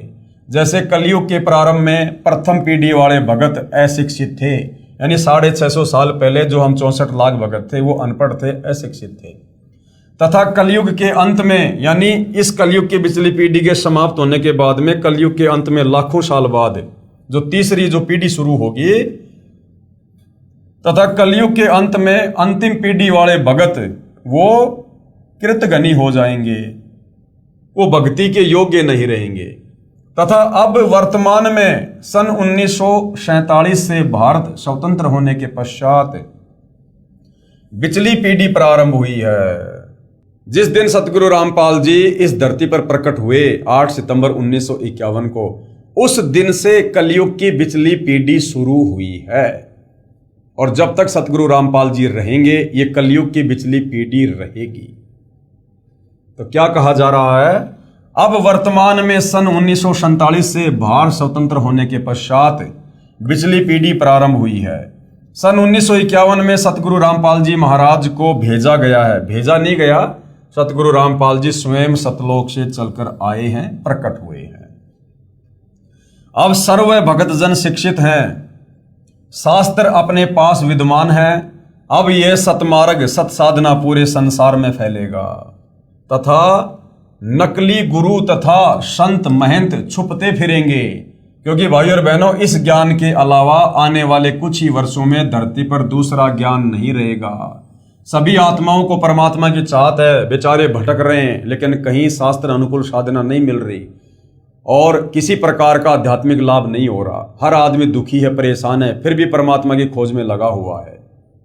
अब सतगुरु रामपाल जी ने वो शत आध्यात्मिक ज्ञान दे दिया है, शास्त्र अनुकूल भक्ति दे दी है, सृष्टि रचना खोल के बता दी है, अपने प्रवचनों में सर्व धर्मों के सर्व धर्म शास्त्रों को खोल खोल के दिखा दिया है। और आप और हम सभी शिक्षित हैं, अनपढ़ नहीं हैं। ऊपर से विज्ञान का जमाना, टेक्नोलॉजी है, हर धर्म ग्रंथ को हर भाषा में ट्रांसलेट कर दिया गया है। मोबाइल में गूगल पे जाकर 2 मिनट में किसी भी श्लोक का कोई भी अर्थ हम देख सकते हैं, समझ सकते हैं। तो अब पूरा विश्व इन नकली संतों को छोड़ेगा और सतगुरु रामपाल जी की शास्त्र अनुकूल साधना को अपनाएगा, जिसके चलते ये जितने भी काल प्रेरित साधु संत महात्मा हैं जो केवल भक्ति मार्ग में रोड़ा ही अटकाते हैं, अब ये छुपते फिरेंगे। कहने का मतलब है अब इनके पास कोई भी जो है उपदेश प्राप्त करने के लिए नहीं जाएगा। इसलिए कबीर सागर जीव धर्मबोध बोध सागर पेज नंबर 1937 पर क्या लिखा है, धर्मदास तो ही लाख दुहाई, सार शब्द कहीं बाहर न जाई। सार शब्द बाहर जो परी है, बिचली पीढ़ी हंस नहीं तरी है। 650 साल पहले कबीर परमात्मा जब बनारस के काशी में आए थे, 120 वर्ष उन्होंने लीला में जीवन में लीला करके हमें ज्ञान समझाया। तो धर्मदास जी जो एक अच्छी आत्मा थी, वो कबीर परमेश्वर जी के भगत हुए हैं, उनके परम भगत हुए हैं। और धर्मदास जी के माध्यम से परमात्मा ने कबीर सागर लिखवाया है। तो धर्मदास जी को कबीर परमात्मा कह रहे हैं कि धर्मदास, मैंने तुझे जो ये सारनाम दे दिया है, इस सारनाम को तू आगे किसी को मत बता देना। अगर तूने किसी को ये सारनाम आगे बता दिया तो आगे चल के 600 साल बाद जो कलयुग की पिछली पीढ़ी आएगी, जो भक्ति का निर्धारित समय है, यानी वर्तमान समय की बातें हो रही थी, अगर आज तूने इस मंत्र का खुलासा कर दिया तो ये काल के दूत साधु संत महात्मा भी इसी मंत्र को आगे अपने भक्तों को दान करेंगे। और फिर जब हम जाएंगे खुद और जब यही मंत्र हम दान करेंगे तो कोई भी हमारे ऊपर विश्वास नहीं करेगा। लोग ये कहेंगे कि यही मंत्र जो सतगुरु रामपाल जी देते हैं, ये तो हमारे गुरु जी भी दे रहे हैं, सदियों से दे रहे हैं, तो सतगुरु रामपाल जी हमें क्या कुछ नया दे रहे हैं। और उन नकली संतों के द्वारा दिया गया मंत्र काम नहीं करेगा, क्योंकि वो दीक्षा देने के अधिकारी नहीं है, वो गुरु पद के अधिकारी नहीं है, जिस कारण से भगत आत्माएं जो है अपना मोक्ष नहीं करवा पाएंगी, भक्ति का लाभ नहीं उठा पाएंगी। तो धर्मदास जी को परमात्मा ने कहा था कि धर्मदास तो है लाख दुहाई, और ये सार शब्द अर्थात सार नाम कहीं बाहर ना जाए, किसी को तू बता मत देना। सार शब्द बाहर जो पढ़ी, ये पिछली पीढ़ी हंस नहीं तरी। पुस्तक धनी धर्मदास जीवन दर्शन एवं वंश परिचय के पेज नंबर 46 पर लिखा है कि 11वीं पीढ़ी को, यानी धर्मदास जी की वंशावली में जो 11वीं पीढ़ी थी, 11वीं पीढ़ी को गद्दी नहीं मिली। जिस महंत जी का नाम धीरज नाम साहिब कवर्धा में रहता था, उसके बाद 12वां महंत उग्र नाम साहिब ने दामा खेड़ा में गद्दी की स्थापना की तथा स्वयं ही महंत बन बैठा। इससे पहले दामा खेड़ा में गद्दी नहीं थी। इससे स्पष्ट है कि पूरे विश्व में सतगुरु रामपाल जी महाराज के अतिरिक्त वास्तविक भक्ति मार्ग नहीं है। सतगुरु रामपाल जी महाराज अपने प्रवचनों में बार बार कहते हैं कि सर्व प्रभु प्रेमी श्रद्धालुओं से प्रार्थना है कि मुझे प्रभु का भेजा हुआ दास जानकर अपना कल्याण करवाओ। बिल्कुल सतगुरु रामपाल जी बार बार कहते हैं कि भाई मुझे तो परमात्मा का भेजा हुआ दास मानकर मेरे से उपदेश ले लो और अपनी आत्मा का कल्याण करवाओ। क्योंकि सतगुरु रामपाल जी की मजबूरी है सीधा सीधा कहना कि भाई मैं ही कबीर परमात्मा हूं और सतलोक से चलकर तुम्हारी गलती को माफ करके तुम्हें भक्ति देकर वापस सतलोक ले चलने के लिए आया हूं। तो कोई भी व्यक्ति उनकी इस बात पर यकीन नहीं करेगा, क्योंकि हमें भक्ति और भगवान की परिभाषा का ही नहीं पता, हमें पूर्ण संत की पहचान का ही नहीं पता, हम सृष्टि रचना से ही अपरिचित हैं। इसलिए सतगुरु रामपाल जी स्वयं कबीर परमेश्वर होते हुए अपने आप को छुपाकर कबीर जी का दास बताकर ये ज्ञान आप और हम तक पहुंचाने का प्रयास कर रहे हैं। और जिन जिन आत्माओं को ये ज्ञान आगे चलकर समझ में आने लग जाता है, उन आत्माओं को सतगुरु रामपाल जी में कोई कबीर जी का दास नहीं बल्कि स्वयं कबीर ही नजर आता है। ये संसार समझदा नहीं कहंदा शाम दोपहरे नू, गरीब दास ये वक्त जात है रोग इस पैरे नू। यदि एक बार ये समय हाथ से निकल गया, सतगुरु रामपाल जी इस धरती से वापस सतलोक चले गए, उसके बाद हाथ मसलते रह जाओगे, उसके बाद आत्म कल्याण नहीं है। तो उनके रहते सहते उनसे नाम उपदेश लेकर भाई अपनी जो है आत्मा का कल्याण करवाना चाहिए। 12वां पंथ किसका? आदरणीय गरीबदास जी का 12वें पंथ यानी गरीबदास पंथ 12वां पंथ लिखा है कबीर सागर कबीर चरित्र बोध पेज नंबर 1870 पर। इसके विषय में कबीर सागर कबीर वाणी पेज नंबर 136-137 पर वाणी लिखी है कि अब आपको पता चलेगा कि सतगुरु रामपाल जी कौन है वर्तमान में, स्वयं कबीर जी हैं या कबीर जी के द्वारा भेजे गए दास हैं।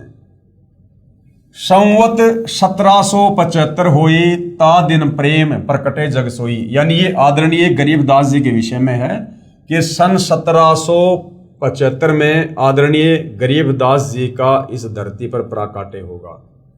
और साखी हमारी लिए जीव समझावे असंख्य जन्म ठोर नहीं पावे। और गरीबदास जी इस 12वें पंथ की शुरुआत करेंगे, 12वें पंथ के गुरु होंगे। वो कबीर जी की वाणियों को आधार बनाकर ही ज्ञान समझाएंगे, परंतु गरीबदास जी के 12वें पंथ में नाम उपदेश प्राप्त करके कोई भी आत्मा सतलोक नहीं जा पाएगी। 12वें पंथ प्रकट है वाणी शब्द हमारे की निर्णय ठानी, अस्थिर घर का मरम न पावे ये 12 पंथ हमी को ध्यावे। यानी भक्ति तो कबीर जी की करेंगे, परंतु complete way of worship, complete भक्ति की विधि 12वें पंथ में ना होने के कारण 12वें पंथ के भगत भी, साधक भी सतलोक नहीं जा पाएंगे। फिर क्या होगा? 12वें पंथ हम ही चल आवे। कबीर परमेश्वर जी ने 650 साल पहले धर्मदास जी को कह दिया था, कबीर सागर में लिखवा दिया था कि धर्मदास, जब गरीबदास जी का 12वां पंथ चल चुका होगा, उसके बाद उस 12वें पंथ में फिर आगे चलकर हम ही कौन? स्वयं कबीर जी, कि हम ही चल आवे, यानी मैं कबीर खुद ही आगे चलकर 12वें पंथ में आऊंगा और सब पंथ मेट एक ही पंथ चलावें, और सारे पंथों को खत्म करके, खत्म कैसे करेंगे? तलवार से नहीं, लड़ाई झगड़ा करके नहीं, अपना तत्व ज्ञान देकर उन 12 पंथों के अज्ञान को नष्ट कर देंगे और फिर एक नया पंथ चलाएंगे, 13वां कबीर पंथ।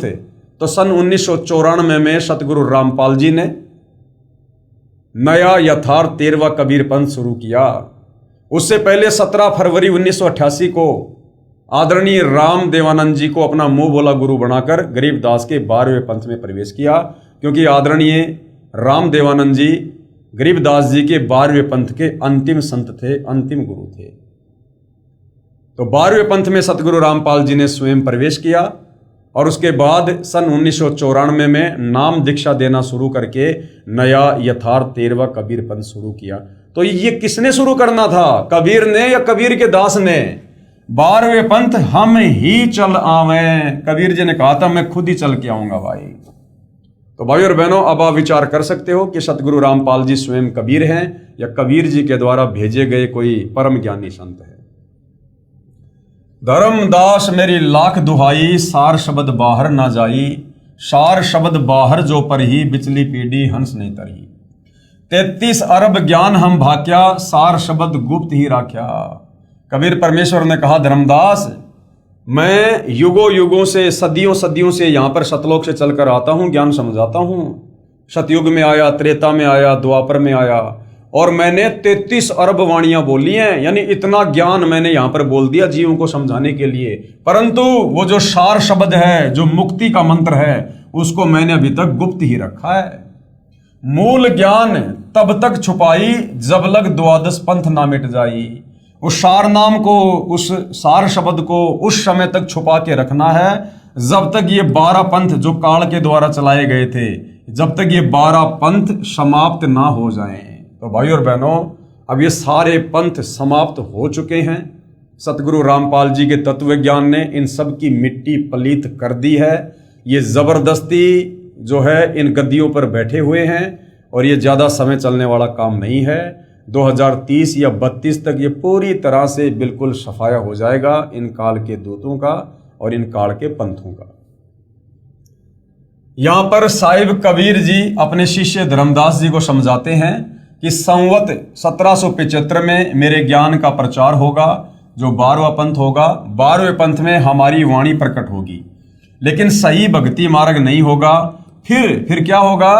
फिर 12वें पंथ में हम ही चलकर आएंगे, यानी हम कबीर स्वयं ही चलकर आएंगे। 650 साल पहले कबीर जी ने धर्मदास जी को कह दिया था। तो भाई कबीर परमात्मा है और परमात्मा का वचन कभी झूठा नहीं हो सकता। और सभी पंथ मिटाकर केवल एक पंथ चलाएंगे। लेकिन धर्मदास, तुझे लाख सौगंध है कि ये सार शब्द किसी कुपात्र को मत दे देना, नहीं तो बिचली पीढ़ी के हंस यानी भगत पार नहीं हो सकेंगे। इसलिए जब तक 12 पंथ मिटाकर एक पंथ नहीं चलेगा, तब तक मैं ये मूल ज्ञान छिपा के रखूंगा। संत गरीबदास जी महाराज की वाणी में नाम का महत्व। नाम अभय पद ऊंचा, संतो नाम अभय पद ऊंचा। राम दुहाई साच कह तू, सतगुरु से पूछा। कहे कबीर पुरुष बरियाम, गरीबदास एक नौका नाम। जिस प्रकार समुद्र से नौका पार करती है, उसी प्रकार इस काल के समुद्र से, भवसागर से हमें नाम रूपी नौका ही, जो सतगुरु से उपदेश प्राप्त करके लेंगे, उसी से हम पार होंगे, यानी मोक्ष होगा। नाम निरंजन नीका, संतो नाम निरंजन नीका। तीर्थ व्रत थोतरे लागे, जब तब संजम फीका। गज तूरक पाल की अर्था, नाम बिना सब दान व्यर्था। कबीर नाम गहे सो संत सुजाना, नाम बिना जग उरझाना। ताही ना जाने ये संसारा, नाम बिना सब जम के चारा। उस वास्तविक सार नाम सार शब्द के बिना सब यहां पर काल की खुराक ही बनकर रहेंगे। संत नानक जी की वाणी में नाम का महत्व। नानक नाम चढ़दी कला, तेरे भाणे सरबत दा भला। नानक दुखिया सब संसार, सुखिया सोए नाम आधार। जाप ताप ज्ञान सब ध्यान, सठ शास्त्र सिमृत व्याख्यान। जोग अभ्यास कर्म धर्म सब क्रिया, सकल त्यागवन मध्य फ्रिया। अनेक प्रकार किए बहु यतना, दान पुण्य होमे बहु रत्ना। शीश कटाए होमे कर राती, व्रत नेम करे बहु भांति। नहीं तुल्ले राम नाम विचार, नानक गुरुमुख नाम जपिए एक बार। परम पूजे कबीर साहेब कबीर देव की अमृतवाणी में नाम की महिमा। संतो शब्दई शब्द बखाना। हम इसका जो सरलार्थ है वो आगे पढ़ेंगे, पहले क्या वाणी है उसको हम पढ़ते हैं। संतो शब्दई शब्द बखाना, यानी सब संतों ने नाम की महिमा गाई है। शब्द फांस फंसा, सब कोई शब्द नहीं पहचाना। लेकिन झूठे शब्दों के चक्कर में ओम नमः भागवते वासुदेवाय नमः, जय जय राम हरे राम, राधे राधे श्याम मिला दे, ओम नमः शिवाय, इन झूठे नाम जाप के चक्कर में पूरा संसार उलझा हुआ है। कोई शब्द नहीं पहचाना। वो वास्तव में शब्द, वो मंत्र, वो गीता अध्याय 17 श्लोक 23 का ओम तत्सत, वो वास्तविक मंत्र आज तक कोई नहीं समझ पाया, कोई प्राप्त नहीं कर पाया, और उसके बिना मुक्ति नहीं हो सकती। और वो मंत्र अब वर्तमान में कंप्लीट सतगुरु रामपाल जी से उपदेश प्राप्त करके ही आप जी ले सकते हो, लाभ उठा सकते हो। प्रथम ही ब्रह्म स्वयं इच्छा ते पांचों शब्द उचारा, सोहम निरंजन निरंकार शक्ति और ओंकारा। पांचों तत्व प्रकृति तीनों गुण उपजाया, लोक दीप चारों खान 84 लख बनाया। इस सृष्टि रचना में सब कुछ आप जियों को बता दिया गया है कि किस प्रकार से ये पांचों तत्व इस काल में कूर्म के मुकुट से प्राप्त किए, और 5 तत्व से इसने किस ब्रह्मांड में अपनी रचना की।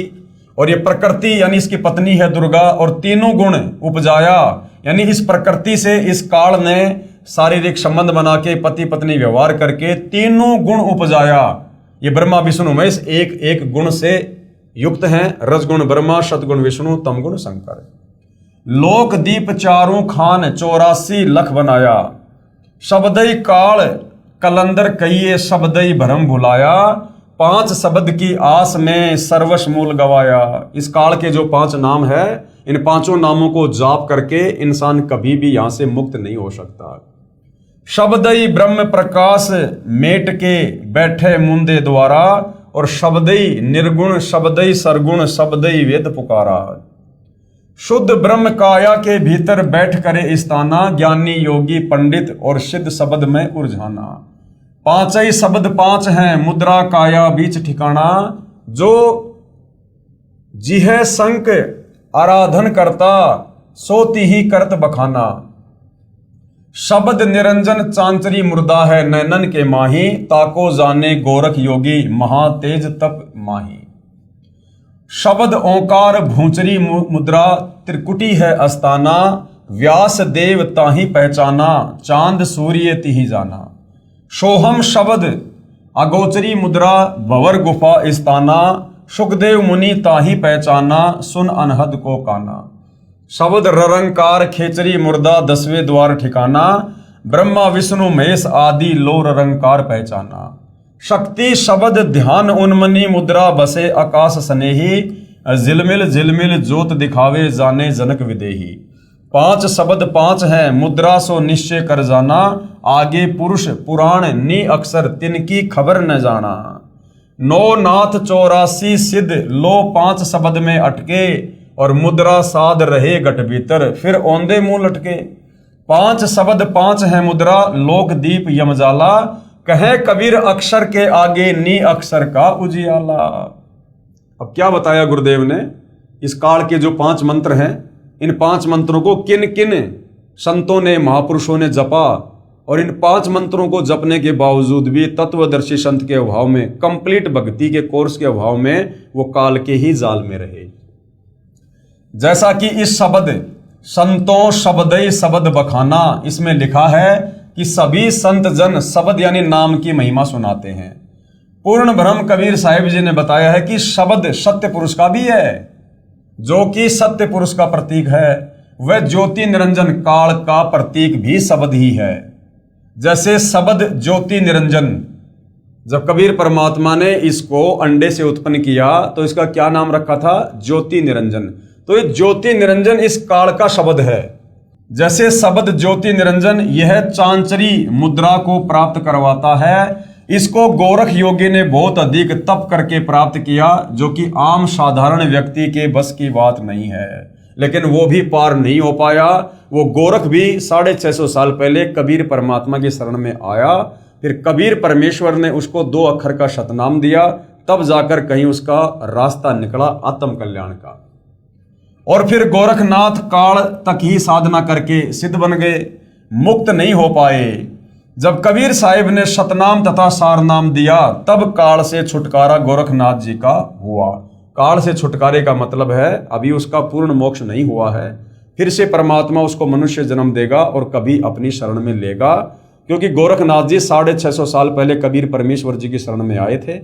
और जब आप सतगुरु रामपाल जी के सत्संग सुनेंगे तो आपको पता चलेगा कि गोरखनाथ जी भी उन 64 लाख भक्तों में ही थे, और 64 के 64 लाख भगत उस समय फैल हो गए थे। किसी का भी आत्म कल्याण नहीं हुआ, क्योंकि आत्म कल्याण करने का ठीक का समय वर्तमान कलयुग की पिछली पीढ़ी है। इसलिए ज्योति निरंजन नाम का जाप करने वाले काल जाल से नहीं बच सकते, अर्थात सतलोक नहीं जा सकते। उसके बाद एक शब्द है ओंकार, यानी ओम, जो इस काल का जाप है। ओंकार का जाप करने से भूचरी मुद्रा की स्थिति में साधक आ जाता है, जो कि वेद व्यास ने साधना की और काल जाल में ही रहा। उसके बाद में ये जो अकेला सोहम नाम है, इसको जाप करने से भी मुक्ति नहीं है। सोहम नाम के जाप से अगोचरी मुद्रा की स्थिति हो जाती है और काल के लोक में बनी भंवर गुफा में पहुंच जाते हैं, जिसकी साधना सुखदेव ऋषि ने की और केवल श्री विष्णु जी के लोक में बने स्वर्ग तक पहुंचा। उसके बाद में दूसरा शब्द है ररंकार। ये खैचरी मुद्रा 10वें द्वार सुषमणा तक पहुंच जाते हैं। ब्रह्मा विष्णु महेश तीनों ने ररंकार को ही सत्य मानकर काल के जाल में उलझे रहे। उसके बाद में है शक्ति, यानी श्रीयम, ये दुर्गा जी का मंत्र है। श्रीयम शब्द ये उन्मनी मुद्रा को प्राप्त करवा देता है, जिसको राजा जनक ने प्राप्त किया, परंतु मुक्ति नहीं हुई।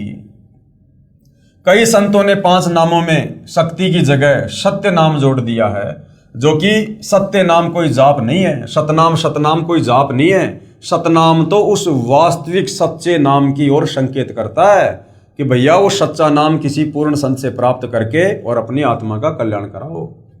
ये सतनाम ये तो सच्चे नाम की तरफ इशारा करता है। जैसे सतलोक को सचखंड भी कहते हैं, ऐसे ही सत्य नाम वह सच्चा नाम है। केवल सतनाम जाप करने का नहीं है। इन 5 शब्दों की साधना करने वाले 9 नाथ तथा 84 सिद्ध भी इन्हीं तक सीमित रहे, यानी काल तक सीमित रहे, मोक्ष नहीं हुआ।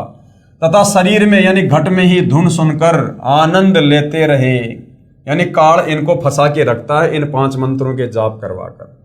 वास्तविक सतलोक स्थान तो शरीर यानी पिंड से, ब्रह्मांड से पार है। इसलिए फिर माता के गर्भ में आए उल्टे लटके, अर्थात जन्म मृत्यु का कष्ट समाप्त नहीं हुआ। जो भी उपलब्धि शरीर में होगी वह तो काल ब्रह्म तक की ही है, क्योंकि पूर्ण परमात्मा का निज स्थान सतलोक तथा उसी के शरीर का प्रकाश तो परब्रह्म आदि से भी अधिक तथा बहुत आगे दूर है। उसके लिए तो पूर्ण संत ही पूरी साधना बताएगा, जो 5 नामों शब्दों से भिन्न है। इस काल के 5 नामों से भिन्न है। उन शब्दों से हमारी मुक्ति होगी जो शब्द आपको पूर्ण संत ही बताएगा, तत्वदर्शी संत ही बताएगा। तो भाई और बहनों, इन 5 नामों के अतिरिक्त जो वास्तविक 7 नाम हैं, जो प्रथम दीक्षा में सतगुरु रामपाल जी देते हैं, इनके अलावा संसार में और किसी के पास नहीं है। संतो सतगुरु मोहे भावे, जो नैनन अलख लखावे, ढोलत डिगे ना बोलत बिसरे, सत उपदेश दरडावे, आंख ना मुंदे कान ना रुंदे, ना अनहद उर्जावे। जैसे बहुत सारे पंथ हैं, राधा स्वामी पंथ है, इनमें 2-2, 2.5 घंटे भक्तों को बैठा दिया जाता है। आंख बंद कर लो, कान बंद कर लो, अंदर वो धुन सुनो। तो कबीर परमात्मा कहते हैं मुझे वो सतगुरु अच्छा नहीं लगता, मुझे तो वो सतगुरु अच्छा लगता है, वो मेरे मन भाता है जो आंख ना मूंदे, कान ना रुंदे, ना अनहद उर्झावे, और प्राण पुंज क्रियाओं से न्यारा सहज समाधि बतावे। तो सतगुरु रामपाल जी का भक्ति मार्ग सहज मार्ग है। नाम खाते नाम पीते नाम सोते जागबे, और नाम उठत नाम बैठत नाम सेती लागबे। सतगुरु रामपाल जी हमें जो दीक्षा देंगे, हम उस भक्ति को खाते पीते चलते फिरते सोते सोते काम धंधा करते करते भी आसानी से कर सकते हैं। कोई विशेष आडंबर करने की आवश्यकता नहीं है। घट रामायण के रचयिता आदरणीय तुलसीदास साहिब जी हाथरस वाले स्वयं कहते हैं कि घट रामायण प्रथम भाग पेज नंबर 27, जो 5 नाम राधा स्वामी पंथ में या धन धन सतगुरु पंथ में दिए जाते हैं, उन 5 नामों के विषय में जो काल के नाम हैं जिनसे मुक्ति नहीं हो सकती है, उनके विषय में घट रामायण के रचयिता आदरणीय तुलसीदास जी हाथरस वाले इन्होंने क्या कहा है। 5 नाम काल के जानो, तब दानी मन शंका आनो, सुरती नृति ले लोक सिंधाऊं, आदि नाम ले काल गिराऊं, सत्य नाम ले जीव उबारी, अस चल जाऊं पुरुष दरबारी। कबीर कोटि नाम संसार में, यानी दुनिया में करोड़ों नाम है, हर गुरु अपनी अपनी मनमुखी नाम देता है। किसी के पास चले जाओ, अपने नए नाम का आविष्कार करके तैयार बैठा है। कोटि नाम संसार में, इनसे मुक्ति ना हो, और सार नाम मुक्ति का दाता, वाको जाने ना कोई। परम संत के अलावा सार नाम को कोई नहीं जानता, जिस सार नाम से वास्तव में मुक्ति होगी।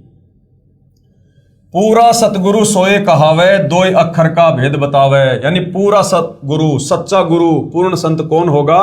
जो 2 अक्षर का भेद बतावे। 2 अक्षर कौन से?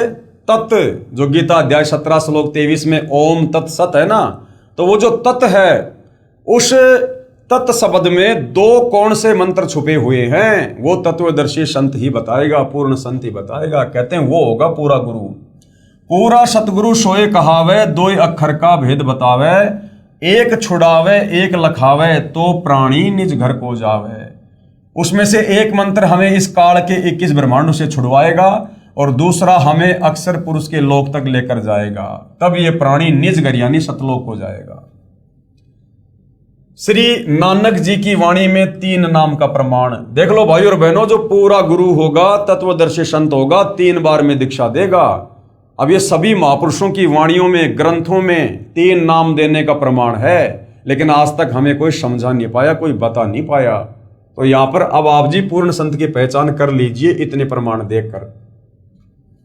जय पंडित तू पढ़िया, बिना 2 अक्षर 2 नाम कि हे भगत, यदि तूने उन 2 नामों के बिना अगर भक्ति की तो तेरी भक्ति सफल नहीं है। जय पंडित तू पढ़िया, बिना 2 अक्षर 2 नामा, परोणत नामक एक लंगावे, जेकर सच समावा। वेद कतेव सिमृत सब संसत, इन पढ़ी मुक्ति ना होई। यानी तत्वदर्शी संत के बिना चाहे 4 वेद पढ़ लो, मुसलमानों के 4 जो कतेब है, तोरा, जबूर, इंजिल, कुरान शरीफ, चाहे वो पढ़ लो, चाहे और कितने नामों का सुमरण कर लो, इनके पढ़ने से मुक्ति नहीं होगी। एक अक्षर जो गुरुमुख जापे, तिसकी निर्मल होई। और वो एक मंत्र पूर्ण ब्रह्म परमेश्वर का सत्य, वो सार नाम लेकर जो जाप करेगा, उसकी मुक्ति होगी। भावार्थ, श्री नानक जी महाराज अपनी वाणी द्वारा समझाना चाहते हैं कि पूरा सतगुरु वही है जो 2 अक्षर के जाप के बारे में जानता है, यानी जो सतनाम के बारे में जानता है, जिनमें एक काल व माया के बंधन से छुड़वाता है, कौन सा? ओम। और दूसरा परमात्मा को दिखाता है, यानी वो तत्व। और तीसरा जो एक अक्षर है, यानी सत्य, वो परमात्मा से मिलाता है। ये तीनों अक्षर मिलकर ये सार नाम बन जाता है। संत गरीबदास जी महाराज की अमृतवाणी में श्वास के नाम का जाप है, यानी जो सतनाम है, 2 अक्षर का नाम है, वो श्वास श्वास से जपा जाता है। तो गरीबदास जी महाराज जी की वाणी में उसका कहां और क्या प्रमाण है? गरीब श्वासा पारस भेद हमारा, और जो खोजे सो उतरे पारा। श्वासा पारस आदि निशानी, जो खोजे सो होय दरबानी। गरीब श्वासा ही में सार पद, और पद में श्वासा सार, दम देही का खोजकर आवागमन निवार। गरीब श्वास सुरती के मध्य है, न्यारा कदे नहीं होए, सतगुरु साक्षी भूत को राखो सुरती समोए। गरीब चार पदार्थ उर्मे जोवे, सुरती नृति मन पवन समोवे, सुरती नृति मन पवन पदार्थ करो इकतर यार, द्वादश अंदर समोय ले दिल अंदर दीदार। कबीर कहता हूं कहीं जात हूं, कहूं बजाकर ढोल, और श्वास जो खाली जात है, यानी सतनाम के जाप के बिना यदि आपकी श्वास व्यर्थ हो रही हैं, बर्बाद हो रही हैं, भाई 3 लोक का मोल इतना कीमती है वो सतनाम। उस सतनाम का एक मंत्र जो श्वास उन श्वास से जाप करते हैं उसकी इतनी कीमत है। ये जो 3 लोक हैं, स्वर्गलोक, पाताल लोक, पृथ्वी लोक, इन तीनों लोकों से भी ज्यादा कीमत उस सतनाम के एक बार श्वास ऊं श्वास से जाप करने की है। और ऐसा अनमोल मंत्र भाइयों और बहनों वर्तमान में सतगुरु रामपाल जी ही दान कर रहे हैं। कबीर माला श्वास ऊं श्वास की फेरेंगे निजदास, यानी जो सतनाम का लगातार जाप करेगा 84 भर में नहीं, इस काल के 21 ब्रह्मांड में लग 84 योनियों में नहीं भरमेगा। और कटे कर्म की फांस, काल ने हमें जो कर्म बंधनों में बांध रखा है, ये हमारी जो कर्म की फांस है ये सतनाम के जाप से कट जाएगी और हम यहां से मुक्त होकर सतलोक जा पाएंगे। श्री नानक देव जी की वाणी में प्रमाण, चहूं का संग चहूं की मीत, जामे चार हटावे नित, मन पवन को राखे बंद, लह त्रिकुटी त्रिवेणी संध, अखंड मंडल में सुन समाना, मन पवन सचखंड टिकाना। पूर्ण सतगुरु वही है जो 3 बार में नाम दे और श्वास की क्रिया के साथ सुमरण का तरीका बताए, तभी जीव का मोक्ष संभव है। जैसे परमात्मा सत्य है, ठीक उसी प्रकार परमात्मा का साक्षात्कार व मोक्ष प्राप्त करने का तरीका भी आदि अनादि व सत्य है, जो कभी नहीं बदलता। गरीबदास जी महाराज अपनी वाणी में क्या कहते हैं, भक्ति बीज पलटे नहीं, युग चाही असंख्य, साईं सिर पर राखियो 84 नहीं संख, गीसा आए एको देश से, उतरे एको घाट, समझू का मार्ग एक है और मूर्ख 12 बाट। कबीर भक्ति बीज पलटे नहीं, आन पड़े बहुजोल, जय कंचन बिष्टा पड़े, घटे न ताका मोल। क्या कह रहे हैं गुरुदेव, बहुत से महापुरुष सच्चे नामों के बारे में नहीं जानते, वे मनमुखी नाम देते हैं जिससे न सुख होता है और न ही मुक्ति होती है। कोई कहता है तप हवन यज्ञ आदि करो, वे कुछ महापुरुष आंख कान और मुंह बंद करके अंदर ध्यान लगाने की बात कहते हैं, जो कि यह उनकी मनमुखी साधना है, शास्त्रों के विरुद्ध है। गीता अध्याय 16 श्लोक नंबर 23 के अनुसार ये शास्त्र विधि को त्याग कर किया जाने वाला मनमाना आचरण है, जिससे ना कोई सुख होता, ना कोई सिद्धि होती और ना मुक्ति होती। जबकि कबीर साहिब, संत गरीबदास जी महाराज, श्री नानक देव जी आदि परम संतों ने सारी क्रियाओं को मना करके केवल एक नाम जाप करने को ही कहा है। एक नास्त्रदमस नामक भविष्य वक्ता था, जिसकी सर्व भविष्यवाणियां सत्य हो रही हैं, जो लगभग 400 वर्ष पहले लिखी व बोली गई थी। उसने कहा है कि सन 2006 में एक हिंदू संत प्रकट होगा, अर्थात सन 2006 में भाइयों और बहनों करोथा कांड हुआ, जिससे सतगुरु रामपाल जी विशेषकर आध्यात्मिक क्षेत्र में चर्चा में आए, अर्थात संसार में उसकी चर्चा होगी। वह संत न तो मुसलमान होगा, न वह ईसाई होगा, वह केवल हिंदू ही होगा। उस द्वारा बताया गया भक्ति मार्ग सर्व से भिन्न, यानी उसका ज्ञान तत्व ज्ञान शास्त्र अनुकूल होगा, सभी संत महात्माओं के मतलब विपरीत होगा सत्य। लेकिन वर्तमान में जो साधु संत महात्मा शास्त्रों के विरुद्ध ज्ञान दे रहे हैं, उनके अज्ञान के विरुद्ध होगा, तथा तथ्यों पर आधारित होगा, यानी शास्त्रों पर आधारित ज्ञान होगा, मनमुखी नहीं होगा। उसको ज्ञान में कोई पराजित नहीं कर सकेगा। सन 2006 में उस संत की आयु 50 व 60 वर्ष के बीच होगी। सतगुरु रामपाल जी महाराज का लेखक ने यहाँ पर जन्म लिखा है, लेकिन हमारी दृष्टि में यहाँ पर सतगुरु रामपाल जी महाराज का प्राकाट्य 8 सितंबर सन 1951 को हुआ।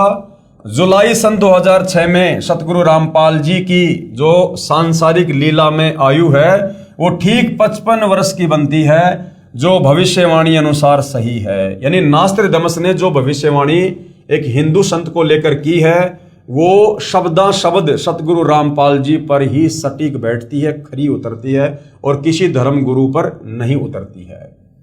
उस हिंदू संत द्वारा बताए गए ज्ञान को पूरा संसार स्वीकार करेगा, धीरे धीरे कर भी रहा है, 2030 तक पूरा संसार स्वीकार कर लेगा।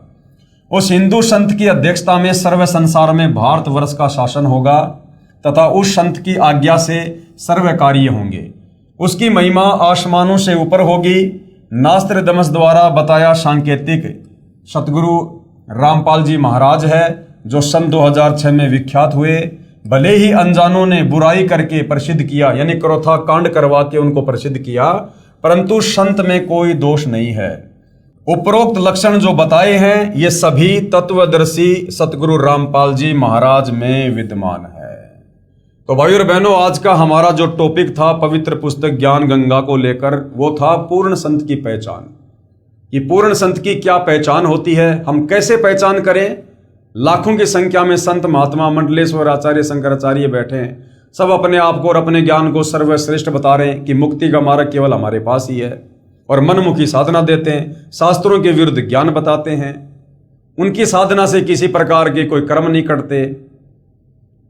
तो पूर्ण संत की पहचान हमारे शास्त्रों में है।